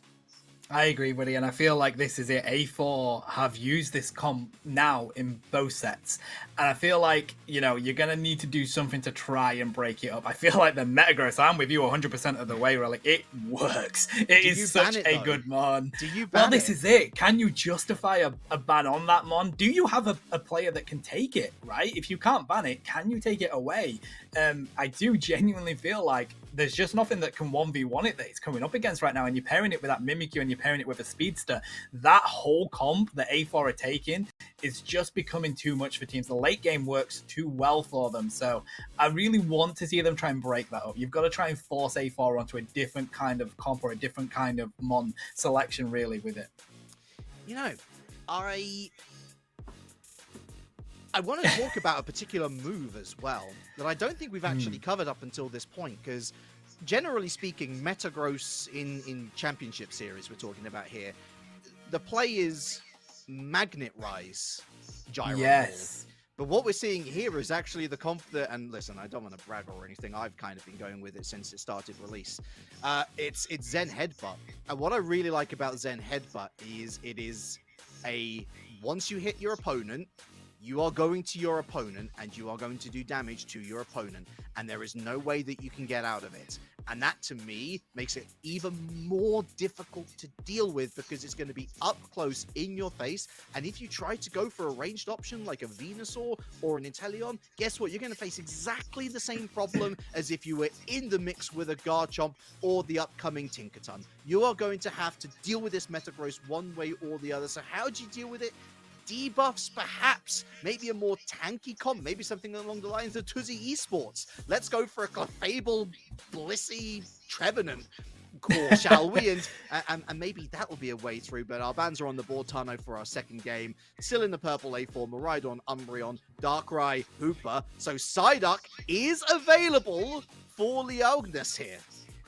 It would be a great pickup as well. I'm surprised we haven't already. Here we do. Here Oh, we go. magical, baby. I know that he wanted to cast the Psyduck, but we have it on the field, and I'm excited to see what this is going to do. They've got that EXP share on it, which not a lot of people have actually been running alongside that Resident Guard. So a really great pickup. What are they going to do over on the side of ABCD? They do pick up that Blissey.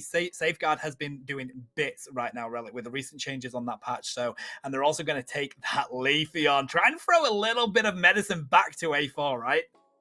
Yeah, early Blissey. I think we can still go either way with soft-boiled. Safeguard really good for those, well, basically for your Mewtwo-wise or anything that relies heavily on autos, much like a Lucario or a Garchomp, actually, or indeed a Mimikyu. Looks like we're going to be locking in the Garchomp. I mean, or maybe not. Snow actually taking the spot and picking up an Espeon. That's the one thing that they were really lacking. A4 was that objective secure, which of course Dragonite was covered by Patu. So A4 now have a counter to this as well. But ABCD would do well to take away this Slowbro, and they do so. Geku Kami going to be forced off here. Yeah, and I think that's a great decision. I feel like you know how good of a player they are on it. Okay. It's also a very good mon to put in any comp. Ho-Ho is an interesting one. Of course, you do have that Rekindling Flame, so you can bring back the entirety of your team, but do they have enough damage right now over on ABCD? Of course, they have that final selection that they can throw down onto an attacker on all-rounder, because they do have a lot of frontline, but they're coming up yet again. Ooh, I thought it was going to happen. That Metagross, of course, they're going to lock it in. A4 are going to continue to do that, and I don't know if they have the answer for it, buddy. No defenders and no actual supports. Interesting. We saw how this worked kind of for A4, but this is even more extreme than that game one comp against Int. ABCD rounding off their roster with what has to surely be an imprisoned Chandelure, just considering all of the melee attack threat that they're going to be focusing on there. Of course, Potato's still got that range with the Shadow Sneak. Jose with the attack weight as well, and the Spangle. I wonder whether we're going to see a Toon Slim style attack Ho-Oh, since technically we've got the front line covered off by Slowbro and Blissey as well. I don't know. My common sense, Tano, says ABCD is absolutely one draft. My I'd love to see how this plays out is 100% with A4. Yeah, it's that A4 sense, isn't it, where you can never count them out. But I do like the fact that we have that Candle online. He's definitely going to be in prison. I'm with you. I think we'll see Flamethrower as well, because that works so well at ripping through tanks and just all-rounders, really. If you can protect that Candle with the strong front line they have over on the side of ABCD, I think that comp can work. I'm with you. Looking at it on paper, definitely going to the side of ABCD, but you know, it's A4, it's Metagross. I know it's Geku Kami on it right now, but what a fantastic player they are in general anyway. So it's still a massive threat. It feels like the examination paper's been put down. The question is, can you answer the question? ABCD have just fronted up a full essay. A4 have said yes. Both are correct. But which one's got the more theory behind it? I feel like ABCD has got this one, but I just can't. I can't shake the impression that if A4 get those initial move upgrades online 2-3 minutes in even, and especially with that Psyduck wild card, maybe there is no need for a defender. Maybe they got this. Yeah, I mean, it's kind of got a little bit of that. You got the right answer, but you used the wrong formula, right? Right. Yes. you still got there. Is kind of what I'm seeing from A4. So we'll keep a close eye on it. We're gonna see the Candle take the jungle rotation. I like that. Litwick is really a danger to your team actually in the lane, because whilst it might have decent security, it's so weak. You need to get that online quickly. But of course, they need to do the same with the Leafeon. Very close to hitting that. If they grab that central area, they will do so. But if they can get level 5 on this Buzzwole Relic, it's going to be a completely different top lane.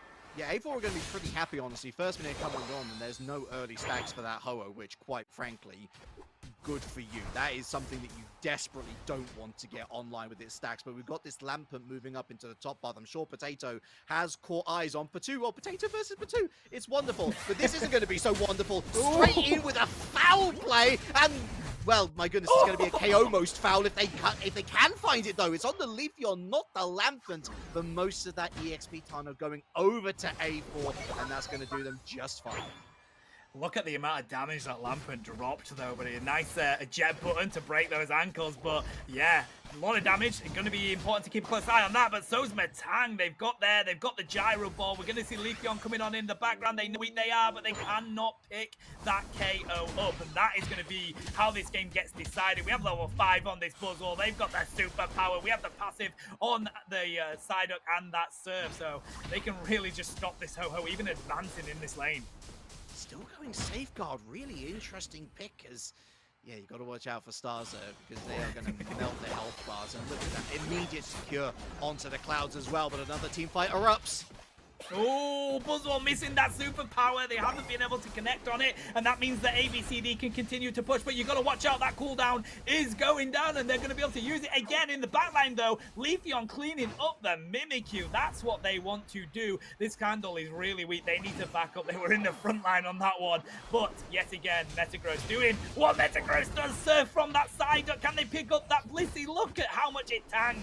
They're going to get back to the pad, but no Gyro Ball answers, and that's a KO. Yet again, Leafeon in the background. Metang comes back to answer. A4 are cleaning up this fight.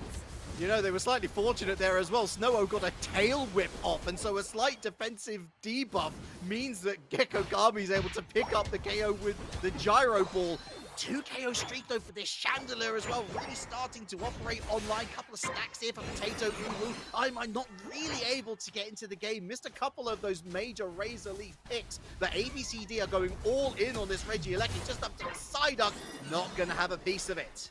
Good effort, but it is Blissey that locks it in. The damage coming in from that Chandelier is absolutely absurd. We do see Mimikyu winning that 1v1. They score those points, and Lecky is going to be defended here by A4. They're cautious, though. They do have that surf that can throw it away, and it seems like ABCD want to make an approach, but they got to be careful, because here's the Metagross, and that side shock from that Espeon taking the KO. The Compute and Crush came on in. They didn't put up the stadium, but it does take the double KO, and now they can take down this Ho-Ho, although they do have that Skyban that's going to do a lot of shielding for it. But these points are raining on in Relic. They're going to break that pad. That's a 19 over cap. They're feeling pretty good at A4 out of that one. ABCD wanted to split the bill, but now they're paying for the entire dinner. Mind you, Imar finally online. Lovely Psychic Solaire, though, catches them, tries to get away, picks up the Razor Leaf. There will be a little bit more damage. Down to leave, but there's that Zen headbutt that I was talking about, and all the while, Potato is in a continent of their own. 3 Registeel for A4. This is it, and you have a Leafeon, right? One of the quickest speedsters in the game, and you still can't get away from that Zen headbutt. That is just too much for you to handle. But 2, though, picking up that midsection farm in this bottom lane, and we do have 3 of them down here, 4 of them down here, to push onto this pad. They don't have vision on where everyone is. They do now see where that Metagross and that Psyduck is, so they take the decision to push onto this T1. They do have that side shot coming in from the Espeon. They need to take these KOs, though. They come play with me. Goes onto the Chandelier, and they take out the damage over on the side of ABCD. Leafeon comes in, but Amar's getting pretty weak. Mimikyu is here to clean it up. That's a double KO. Can they pick up the free? But no, Slowbro takes down the Mimikyu. Chandelier ignites Midnight. What a load of damage, but Psyduck is still not going down. They pop the and that's going to do enough to defend that T1 pad Relic. A huge defense from A4. Get Tano in the VA booth for Pokemon Horizons. Good effort, lad. 245 to 92, and ABCD just feels like their shot calling has let them down big time. The worst has come to pass. A4 have got their Metagross online. They've got all of their upgraded moves. Potato is looking insane, as he has done for the entirety of today, finding every single Shadow Sneak with deadly efficiency. And now they've got a Regieleki to add to the EXP pile as well. ABCD simply not finding any sort of confidence to justify any sort of call right now. They desperately need something to go their way, but it's relying on an A4 mistake, which looks unlikely. That it does, and Psyduck is so difficult to lock down. Mimikyu says the Chandelier isn't, though. They do a lot of damage, but they aren't able to pick up that KO, and we're going to see ABCD having to defend that leggy. Slowbo's going to be on a mission down in this bottom pad, but the Metagross says, I don't care. The Psychic Slayer comes in as well from that Espeon, and they took the opportunity, right? They have a chance to use those Unite moves so that they can get back for the Rayquaza, take away that pad. I like that decision from A4. Too. I've liked every decision from A4. In fact, ironically enough, the only decision I didn't like was their draft. But does it matter? No. And that's because they know that once they get onto Thea Sky Ruins, they can make the difference because they are just them. And lovingly split push as well. Nasty stuff means that we've got 2 points prime for an overdunk on bottom, 10 points prime for an overdunk on top. ABCD have thrown the Hail Mary to take down one zone, but 403 to 166, even with a Rayquaza at this point, Tano, it's going to be tough for ABCD to find that lead at all. Yeah, I mean, those points they just scored was completely written off by what A4 was already doing, so the lead is still over to the side of A4 as we expected, and they're grabbing every piece of farm from that jungle from ABCD as well. They really want to dive in with the engage, but Amar has been shut down. That was not the engage, and Psyshock, it's a skill shot, and they don't miss that one. Leafeon back to the Pokemon Center. Now they don't have the damage to really put a good push on down here, of course. Look how weak that Chandelier is. They're going to clean it up yet again by the Espeon, and these Psyshocks, buddy, are doing absolute bits for A4 right now. Everything is doing bits for A4 right now. There's literally nothing going wrong. And they might get a Regieleki up here as well, just to put salt into the wounds. This Ho-Oh simply hasn't worked. This Leafeon has had moments like that one, but it's barely worked otherwise. It's an Emerald 2-step, by the way, with 10 seconds to go. ABCD have to take this team fight, and they have found another, mind you.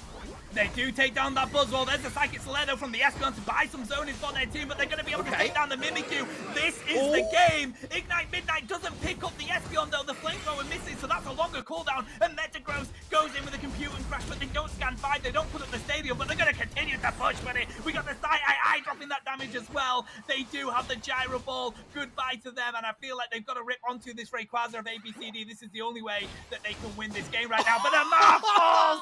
The Zen Headbutt comes to answer yet again, Relic, and they're just chasing around the entirety of ABCD now. That Lecky's gone in. They're going to rip this Rayquaza. This is game over. A4 have dominated this game. They're going to win. We do see the Chandelier coming in, though. As I say that, they do have Flamethrower. They've decided to back away from the rip. There's only a minute and 15 left, though. They need to make something happen, and they need to do it now. We do see the Gyro Ball dive onto that Ho-Oh. I don't think they're going to be able to withstand much of that. They've taken the damage out. That Chandelier has been eliminated, and this is it. Look at A4. They don't even need to go for the objective. They know they just need to zone out the entirety of ABCD. There's the play with me onto Amar. They fall. The Rekindling Flame brings up the Chandelier. They use the eject one to get over that pad, but look at Mimikyu. They're going to chase it down for 2. Ain't going to survive with that Shadow Sneak, and that's it. Your damage has gone from ABCD. The 84 dunk going into the home pad. This is going to be A4 winning this set. Kids, adults, avert your eyes, because viewer discretion is advised. A4 yet again running house in these final 2 minutes.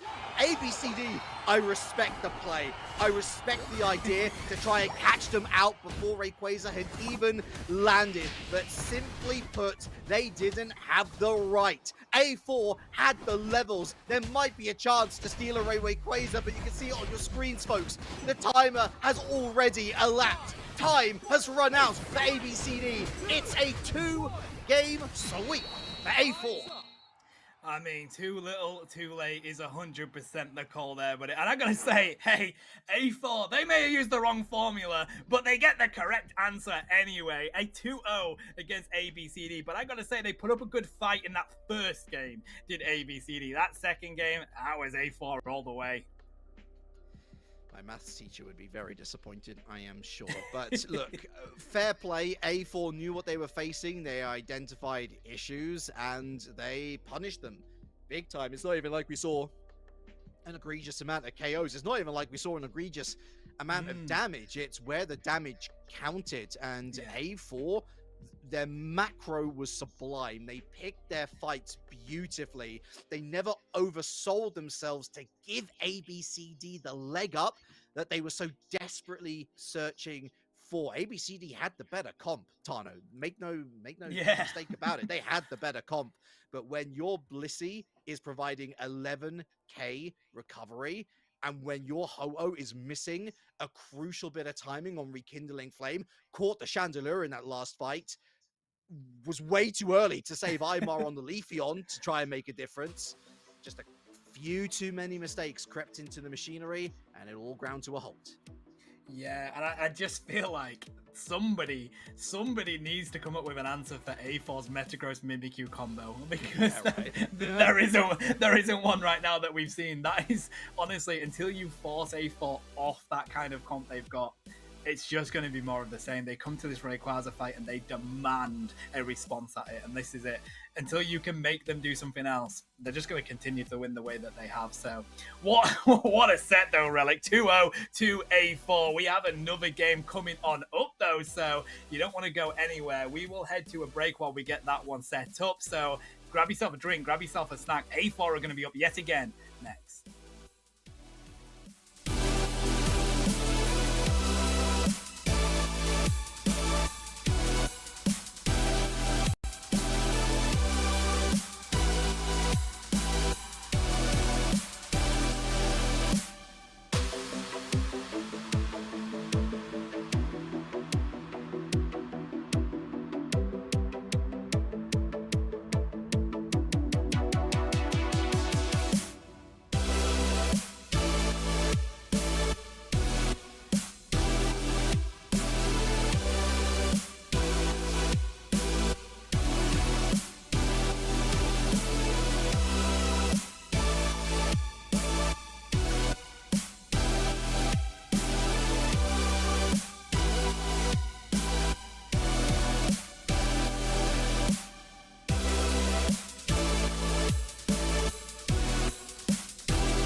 Hello everybody, we're back and we're getting ready for this next game. We're so excited for it. We're going to go straight on into it. Let's get launched into the draft. We just want to bring you all the action non-stop, and A4 have been doing just that, to be fair.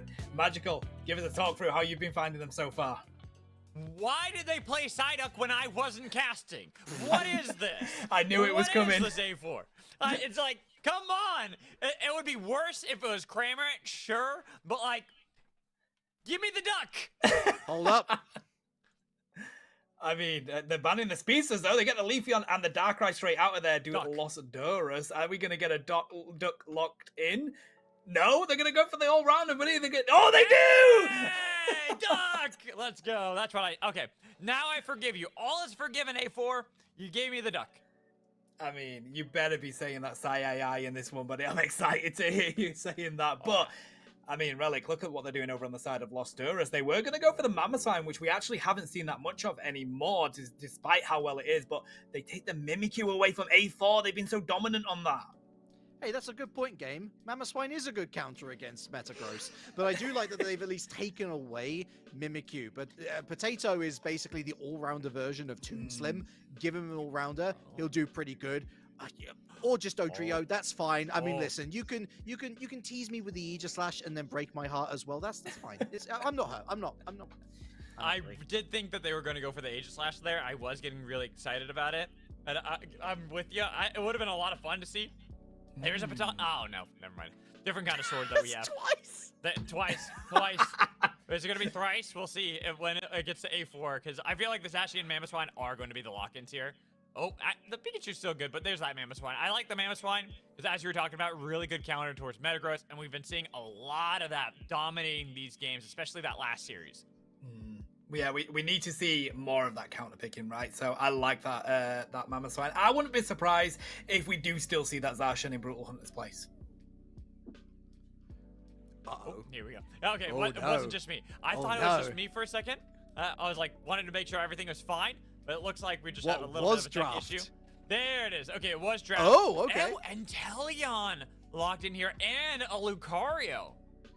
So I guess that Tano has just disappeared into the winds. We'll try and rescue him from whatever like sub-dimension he has now found himself in. But I was expecting a Hyperscaler at one point for A4.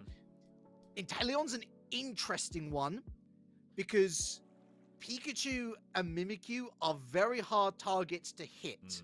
Not so much the case for the big round blob, the boar thing, and the dog with a sword, but they're not your primary targets if you're going to snipe shot.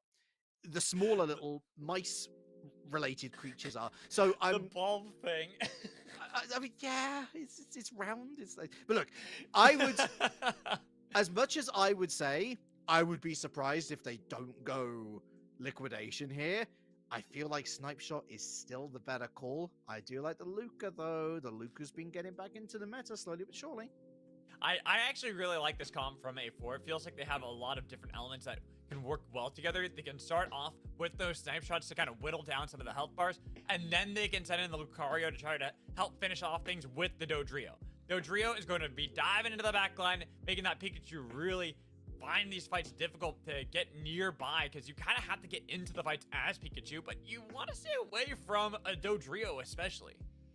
Sure, but Pikachu is also the best counter to the Dodrio in this particular situation, because you've got the best early game move in Electro Web, immediately locks it down, and I've got to imagine that they're going to go Volt Tackle, which also stops Dodrio in its tracks. TLDR, for those who aren't too comfortable with the Dodrio playset, you want to keep moving. You want to keep running. And so any opportunity to put a top to that, they will do so. Very true. And that's why I really like the Inteleon. I feel like it makes up for some of that, because you can get the poke damage initially and then send the Dodrio in. I feel like that's what we're looking for with A4, how they can play around some of those fights and utilize that damage they can get from such a long range from Snow-O, but they gotta get to the Inteleon stage first and foremost, because beforehand, yeah, you're okay, but you're not nearly as powerful until you have those Snipe Shots available. Both teams really relying on this Hyperscaler and how early they can get them online. We haven't really mentioned here, Los Duros have a long way to go before that Mamoswine comes online. And even though Ice Fang is available for the middle stage evolution, we're talking about the health bar here, not as much survivability, but wonderful zoning from Danny enables the albeit slender survival of the Swinub so far. But see, I did see a little bit of that when I was talking about with the Dodrio. I like playing Dodrio. It's one of those mons I like. You know me and the birds. So I saw where it was that angle onto Danny, forcing out the eject button early into that fight, because you see that, you're like, oh wait, I've already used the thing trying to get a little bit of poke damage onto the Sobble that I actually struggled to fight against it. And now they're still getting pretty low.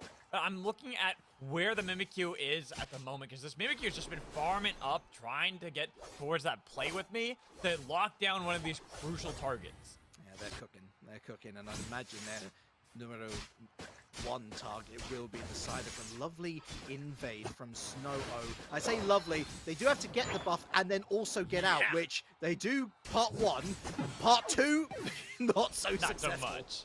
It's a difficult thing, as we were just talking about. You're not getting away from Mimikyu too easily, and Mimikyu functions as that speedster that we can watch in some of these fights, going for the play with me, the play rough, getting that knockout on to Lucario as well. But you gotta be careful. They've lost out on Swinub, taken down by Psyduck, and now Mimikyu, another play rough knockout. They got it, and with the Sword Doggo, it's the duck finding the double, but more knockouts are there for Los Duros, making sure that the rest of A4 are running for the hills. I'm pretty sure we just saw the first on-camera caught Psyduck disable KO no joke. Oh, what a clutch return to base for Brutal Hunter. I realize it's not a TP. I'm confusing our audience, but they're not able to get the KO either. Puts them at risk of the Dodrio. In comes the clutch safeguard to help them out. And we're going to the bot path. Danny found out and sniped down. So making sure they can get a little bit better range and looking for the dive. But now that Mimikyu's here, you gotta be careful. Level 9. That's a play rough again. Looking for the play with me, but just getting away. Snow-O bails out of the fight. Nobody gets knocked out. Shazzy does connect, and there's that follow-up. This is Mimikyu's time to shine, even though the slow beam helps get a knockout 1-for-1 right as Reggie has spawned into the bot path. What a snipe.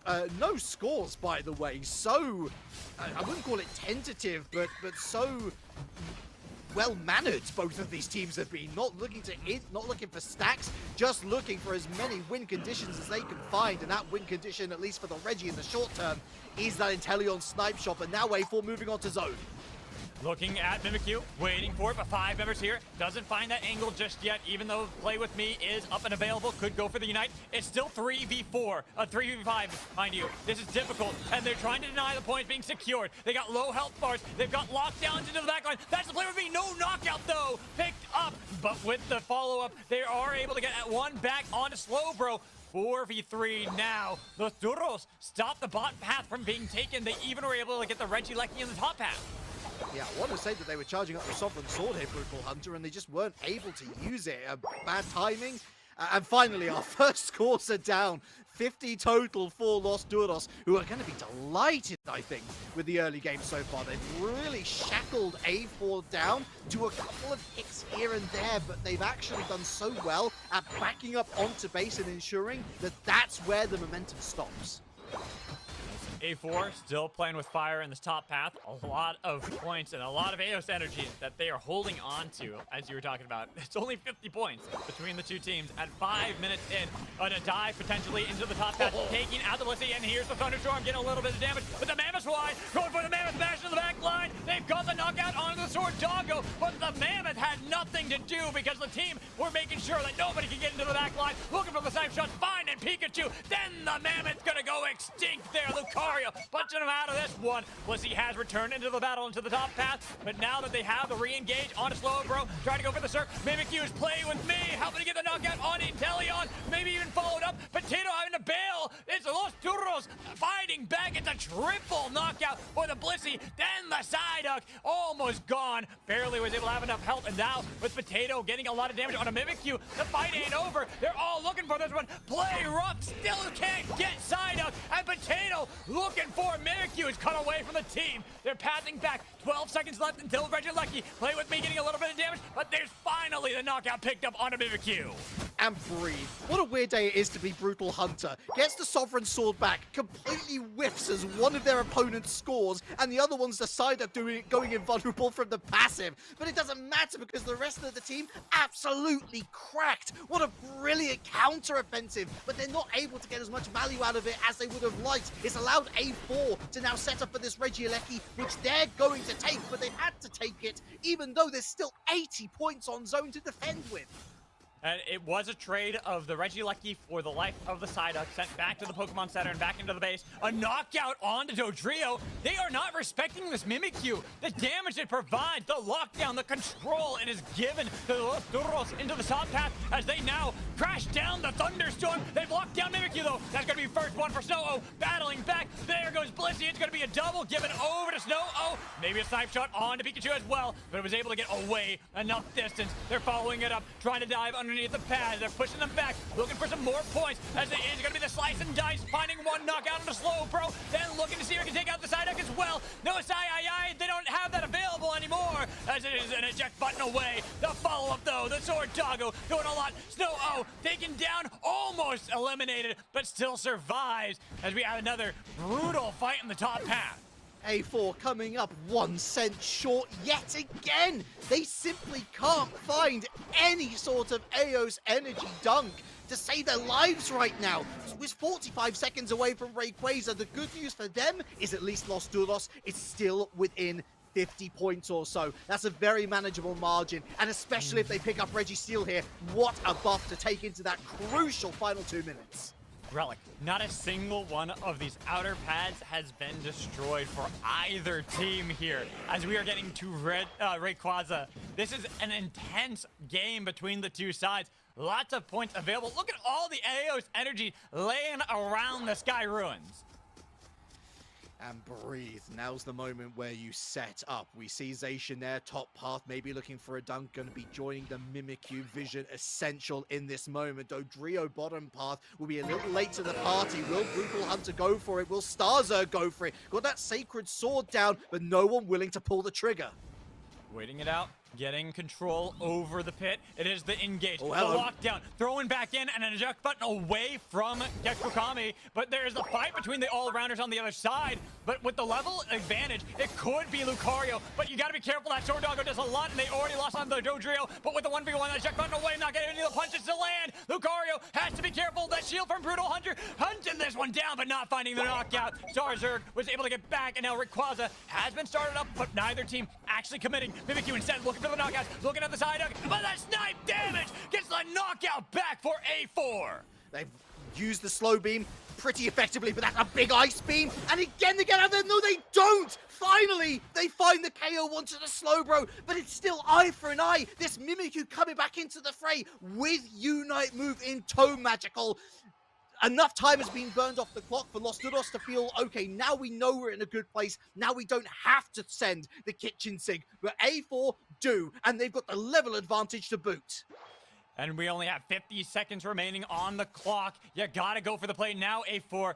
Starzerg was never able to find that play, maybe even looking for the split push, hoping they can get enough points to take the lead. And the longer this delays, Los Duros are confident they weren't able to get it. Dodrio could not find the dunks to get the game back for the team. And with a play with me, making sure they get the knockout potatoes out of there. Now they've got to go for A4. They've got to rip. But do they have the tools available? They've got an Inteleon, a Lucario, but Pikachu's got the Storm, and they're going to take this Rayquaza away from A4. Los Duros with a beautiful finale that sees them take Game 1 magical. Game 1, so close with the scores up until the bitter end, but it was the one play. A4 thought they had the split push from Dodrio, weren't able to get those points, and with that one play, Los Duros felt confident enough to finally fight at Rayquaza, take that control of the game, and get us into a position where A4 were before, losing Game 1. Los Duros now one game away from a 2-0 sweep.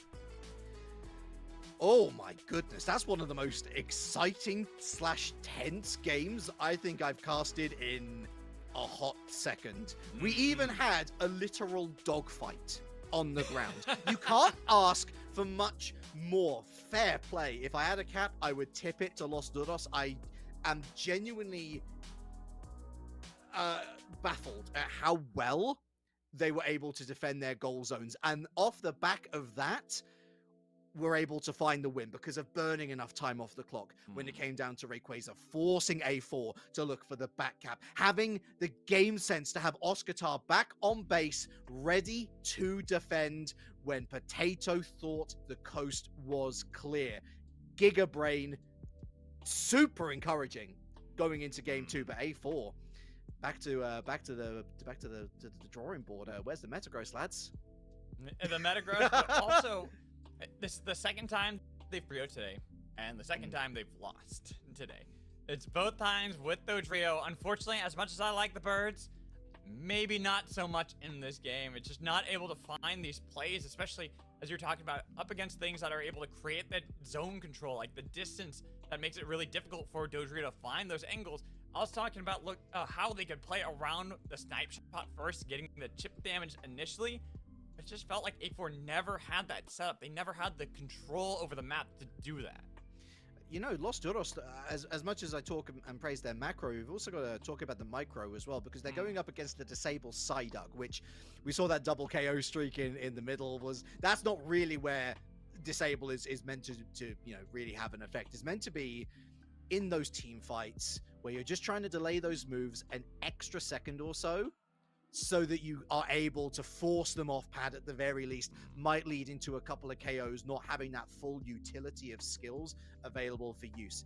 And yet, every time we saw A4 fronting up to a goal zone, We saw that disable fired off, and we saw such composure and also just resilience to firing off the moves left, right, and center. Basic autos were used way more efficiently.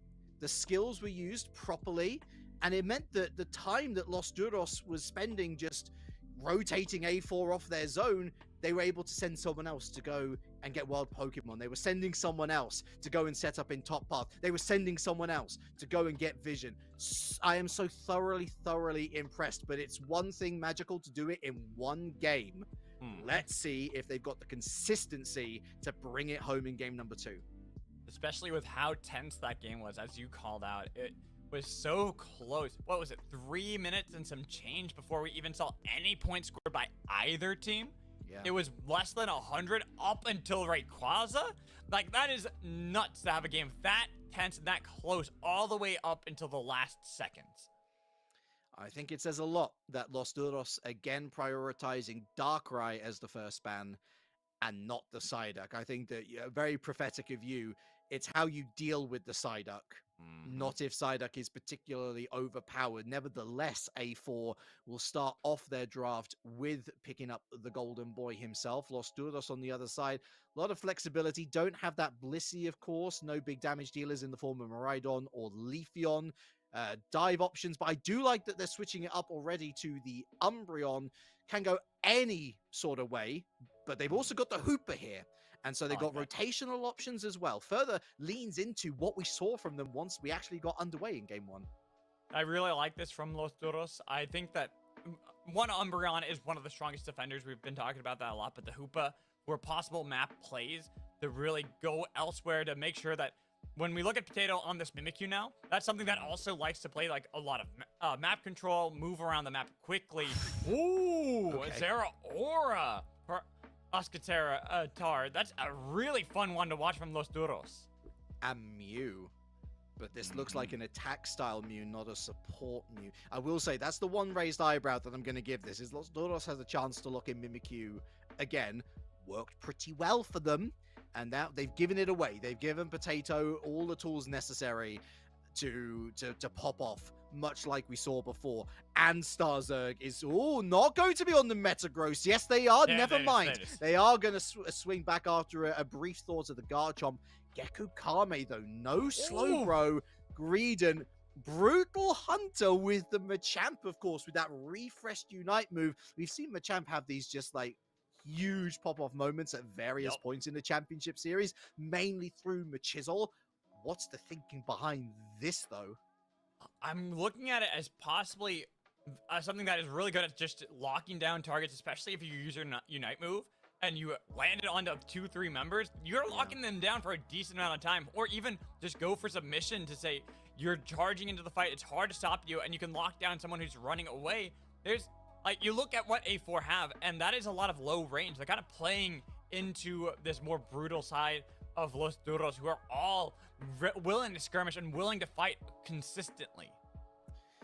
Worth talking about the buffs to Zeraora, because there have been some. The main idea behind them being give it more shielding so that it's a little more durable in fights. Now, when I think Zeraora, I think Nachos, funnily enough, here in EU. Still no word on whether they are going to be taking part in UCS or whether they're not, but I think pound for pound, the best Zeraora in the region, irrespective. And it's usually accompanied by a Comfey. So now with this extra shielding, the thinking is that you don't have to go the extra distance to select a Comfey, but keep in mind, you got that Hooper as well. Got to be running the hyperspace holes, I'd imagine. Yeah, I would imagine. And this is something of an underrated counter to the Metagross, because the Metagross super benefits from everybody grouping up. You know what else helps with grouping up? Getting into the hyperspace highway and missing the gyro ball altogether. The free reset for health back in. Bob's your uncle. And here, Los Duros, one game away from that sweep against A4. And A4, this is their second time today finding themselves in this position. They did so in the first series, and we said it was an upset here. You look at Los Duros and how they've been playing. It was a good game, one out of them. It was close, but great job. And in game 2, we're looking to see if they can replicate that magic, keep the game within a good control. And this time around, we aren't seeing that, 3 minutes in before the first points are scored. Yeah, A little bit more exciting on that front, at least for A4, but it is only 4. And so I feel like there is a lot more to come from both sides. And got Brutal Hunter up here on the top part, so it's interesting that they're superseding the EXP over to the Zera Aura. A very clear statement of intent there as double Evos on bottom part, both Evolutions online. Definitely want to get that snowball rolling for Zera Aura. I'm going to keep my eyes on the top path, but Danny, eject button did not help you out. It was a nice knockout there from Snow-O, and they're getting some more points dunked in on this bot path and getting control, but top path is where Los Duros are putting their attention to, trying to see if they can get anything, but unfortunately, they didn't have enough damage just yet to take down Psyduck. Once Greedent's online, I'm not entirely sure that Los Duros have much to really counter it with. It's probably going to get away with these small scores being a nuisance, as it usually is, the big squirrel. But do you choose to ignore it, or is it going to have a larger part to play? Well, that Matang now online as Machoke goes for a sprint. Sprinting away, but left out the Hoopa, who almost was taken down by that gyro ball out of Matang. Both of them will survive, but we can see the reinforcements from A4. We're looking for a potential dive. The moment they notice that there is an Umbreon behind them, they're like, oh, there's probably a Zera Aura on its way too. Let's not go for this dive. Clouds very nicely stolen away by the looks of it from that Mew. Fires off the auto, the submission, and the Mimikyu is grounded. Let's plant us a tree, they say, and another Solar Beam looks to catch out the Psyduck, who managed to get away from the foul play. Really smart use of the eject button. Now we've got this Starzerg Metagross starting to build up the stacks, but the small scores are building up. We consider the top of the screen, Magical, 100-9. If they continue on this path, Los Duros are going to have to start to think of something new here. Yeah, especially when fights like this continue to happen. It was a nice hyperspace hold to get away from that one, because it could have almost been the resets out of A4 to then look for the top play with the Regis about to spawn. You see bot path, a lot of damage onto the Greedent, but he's going to be able to back off, and the tension is back into the top path, and looking to see if they can take down the Hoopa. It's going to be Psyduck who gets the credit for it. Well, Machoke a little bit too late to the party. More dunks and more points secured by A4. And like I said, the Regis are about to spawn, and they get the knockout on a Machoke. Yeah, this Psyduck is setting up plays a feast right now, and they should surely go for the 20-point overdunk. No, they're actually going to leave it. More stacks for the Metagross. I like that prioritization, and it was a clear shot call as well. Bottom path, though, Los Duros going in on the Regirock. Trying to get the knockout on the Greedent, taking a long time, though. It's so hard to get rid of the Squirrel, and the Squirrel's got back up Psyduck on the other side, waiting to see if they can take down these knockouts. Mimikyu got the play rock onto one, but no knockouts. So with a play with me, that's certainly going to get the knockout onto Mew right on his own pad, making sure the team gets the Regis to boot. Great response and rotate again from A4 as Mimikyu pops off, denied by the discharge. Plasma Gale finds 2, but the Greedent's too chunky. Zone goes down 164 to 21. Brutal Hunter still waiting for that Machamp. Just waiting to get that Machamp, get the barrage blows available. We were talking about that being a good lockdown tool, but when your team's out falling behind, there's a level 10 Mimikyu, and your highest is that Zera Aura at 9. No one at double digits yet for Los Duros. It's going to be difficult to actually contend against the Regielekis, which means that Greedent just takes out a solo, essentially against Hoopa in their own jungle. It's a real far cry. Can't say I didn't warn them, though. You have to take away the Mimikyu from A4. It's simply too valuable right now. A lot of talk about comfort picks and just how good they are. Well, I think in this meta, with it being so wide open, minus Darkrai probably, yeah, comfort picks are going to make a big difference. And now A4 feeling confident enough to attack zone. And look at this. Look at Snow-O looking for the back line, giving him a lockdown and get a knockout on the Hoopa. And with the compute and crush, the Thunderdome is there, but they got to be careful. There's a lot of damage on top of them, and they're not finding the plays. And they had Greedent split away, finally finding it with a play rough, but it was on to Umbreon. Not getting enough damage with the tank. Now focus here by a Mew and Umbreon. A Hoopa to boot to, looking for the knockback, but throwing out some of the siege, trying to kite back away. Finally, the knockout is there for Los Duros. That is a very impressive defense from Los Duros. It cost them, I want to say, maybe 10 full booster packs of Pokemon TCG, but they did get the job done. No points scored, and Regieleki dissipated, and now they look for a counter-offensive of their own. But they gotta be careful. They're going for the pad, and they're looking against a Metagross side-up combo. The shield's there for Charizard, now by himself against Floor, but he's not done. Going back in. Finally, the knockout's there, but Snow could be able to turn it around on the green. Wow. Does finally get taken out there by the Speedster. Double knockout. Los Duros getting control, but this is kind of something we saw earlier in the day. You're winning these fights as Los Duros, but you're not winning the map. Oscar level 12, that's the real concern for A4 now. Shadow Sneak is all fair and well, but if you find that Zero Aura, you can bet your bottom dollar that they're going to fire off a discharge, and that's a lot of damage at this point that you're going to be tanking. Surely going to be surrounded by friends and family. More scores top half. Los Duros continually poking away, basically serving up A4 a bit of their own medicine. And all the while, A4 do get themselves Regice in the bot path. Regieleki about to spawn again. A4 could turn their attention onto that. Yes, some points were picked up by Los Duros, but it's not really enough to matter too much. There's still a pretty big lead compared to what we saw in Game 1. And especially when you look at the level differences, that's why the fights are being attempted here by Charizard, looking for the Computing Crush, locking in Umbreon, but it didn't get the Espeon it needed to. That was on the other side. Nice Zen Headbutt to follow up the Gyro Ball, getting a lot of damage, but locked down, couldn't actually take down, missing Zen Headbutt. That guy had to use the eject just to get the knockout, and now Zero Aura making sure that was punished, going for more. As Mimikyu on the other side, it is going to be Zero Aura just going for a recall. Oscar really said, I'm charging my attack there, because they really wanted to go for the 50 rather than saving their teammate. I think it's the right call ultimately. Removes a Flux Zone in favor of A4. For any last-ditch Reggie push, that's going to be super important, as A4 will be at a disadvantage. But Los Duros now have been able to rotate super quick themselves, and they secure the Regieleki despite the best efforts of Gecko Kami. So close there. I thought it was going to be stolen away for a second.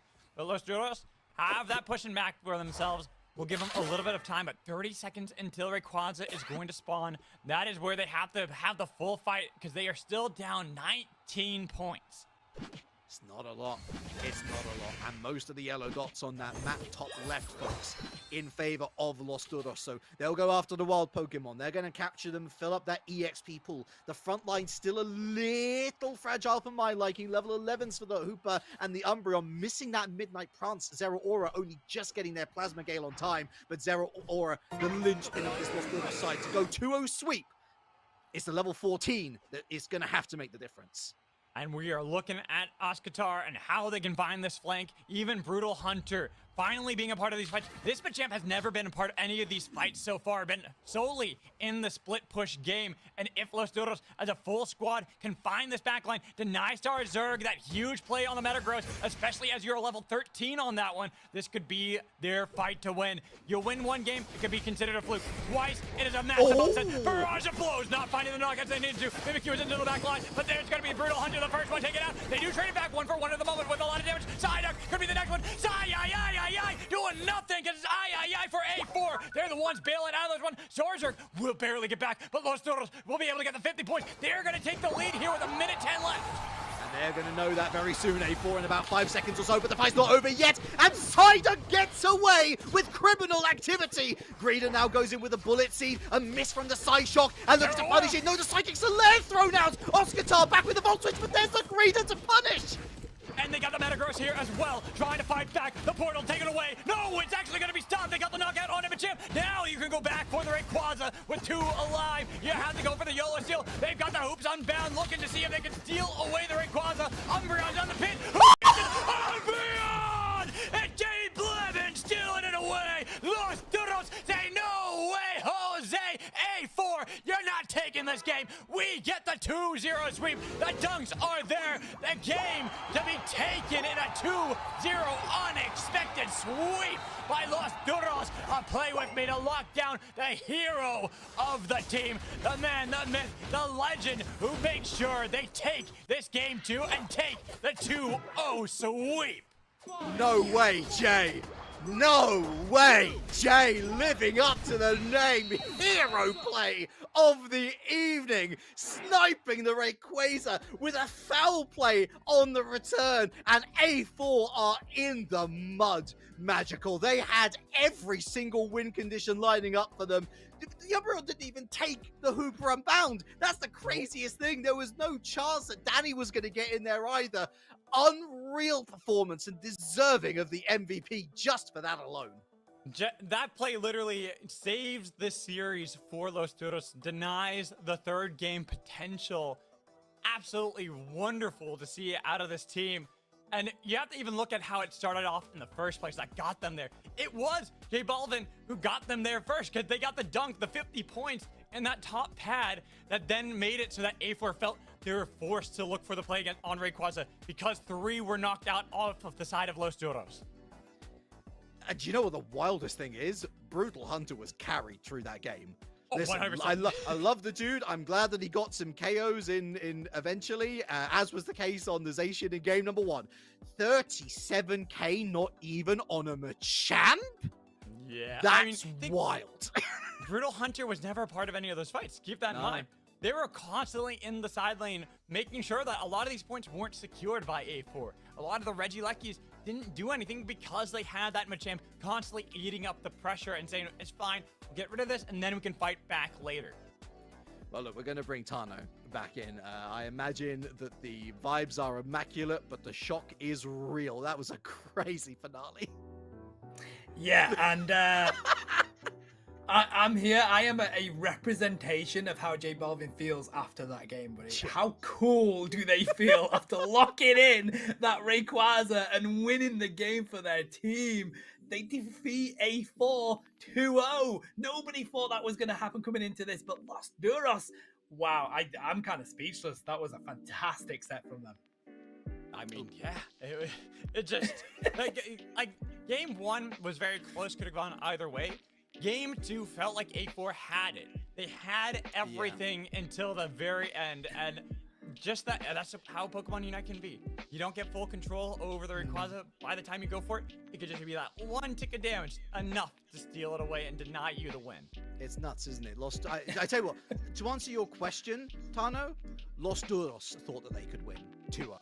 And they did. That is a spectacular way to end our evening. But folks, UCS isn't here just yet. I know, listen, we're not looking to wish our lives away. We do want to get to UCS eventually. But next week, we've got more fight nights on the way. Tuesday for North America, Thursday for Europe. The last chance to get scrims in a more public environment. I know that people like to keep their strats a secret, but hey, it's nothing we haven't seen before, folks.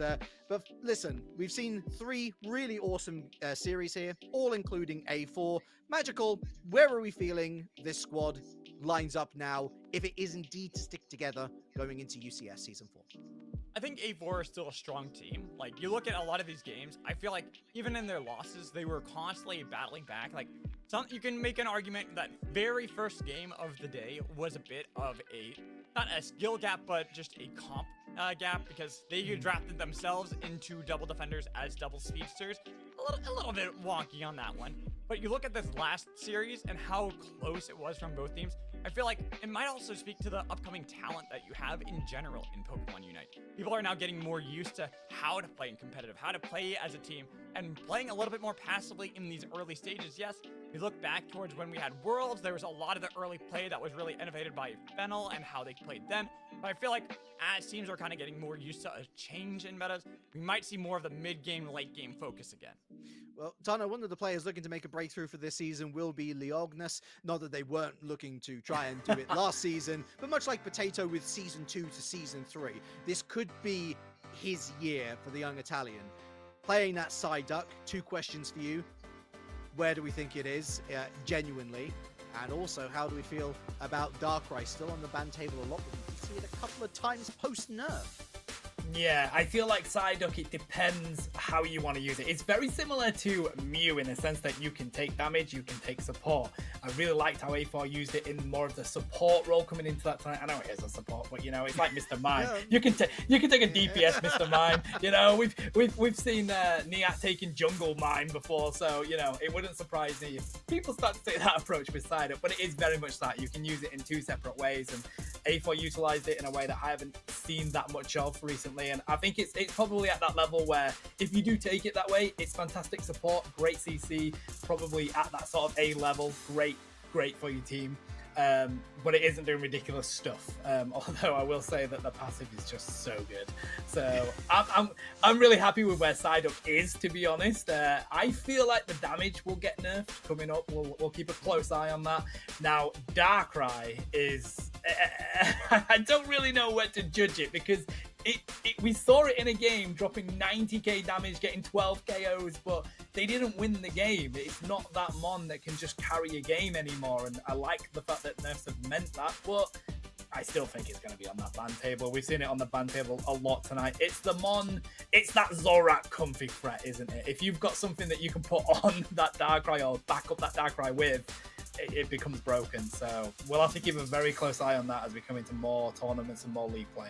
Hey, Rocky Helmet got a buff recently. Rocky Helmet on top. To stick it on and pick up that chip damage, lads. But hey, that's about it from us. No more memeing, no more messing about, because next week these teams have got to lock in. As I say, NA Fight Night Tuesday, EU Fight Night Thursday, and then arrives does the weekend. And AOS Cup play-ins. It's going to be super exciting. Thank you so much, folks, for joining us. Thank you so much, Magical and Tano. A shout out to Mermaid and Peachy, our wonderful observation and production team for today here on Unite Battle Hub. More action. We'll see you Tuesday, folks. Take care. Stay safe.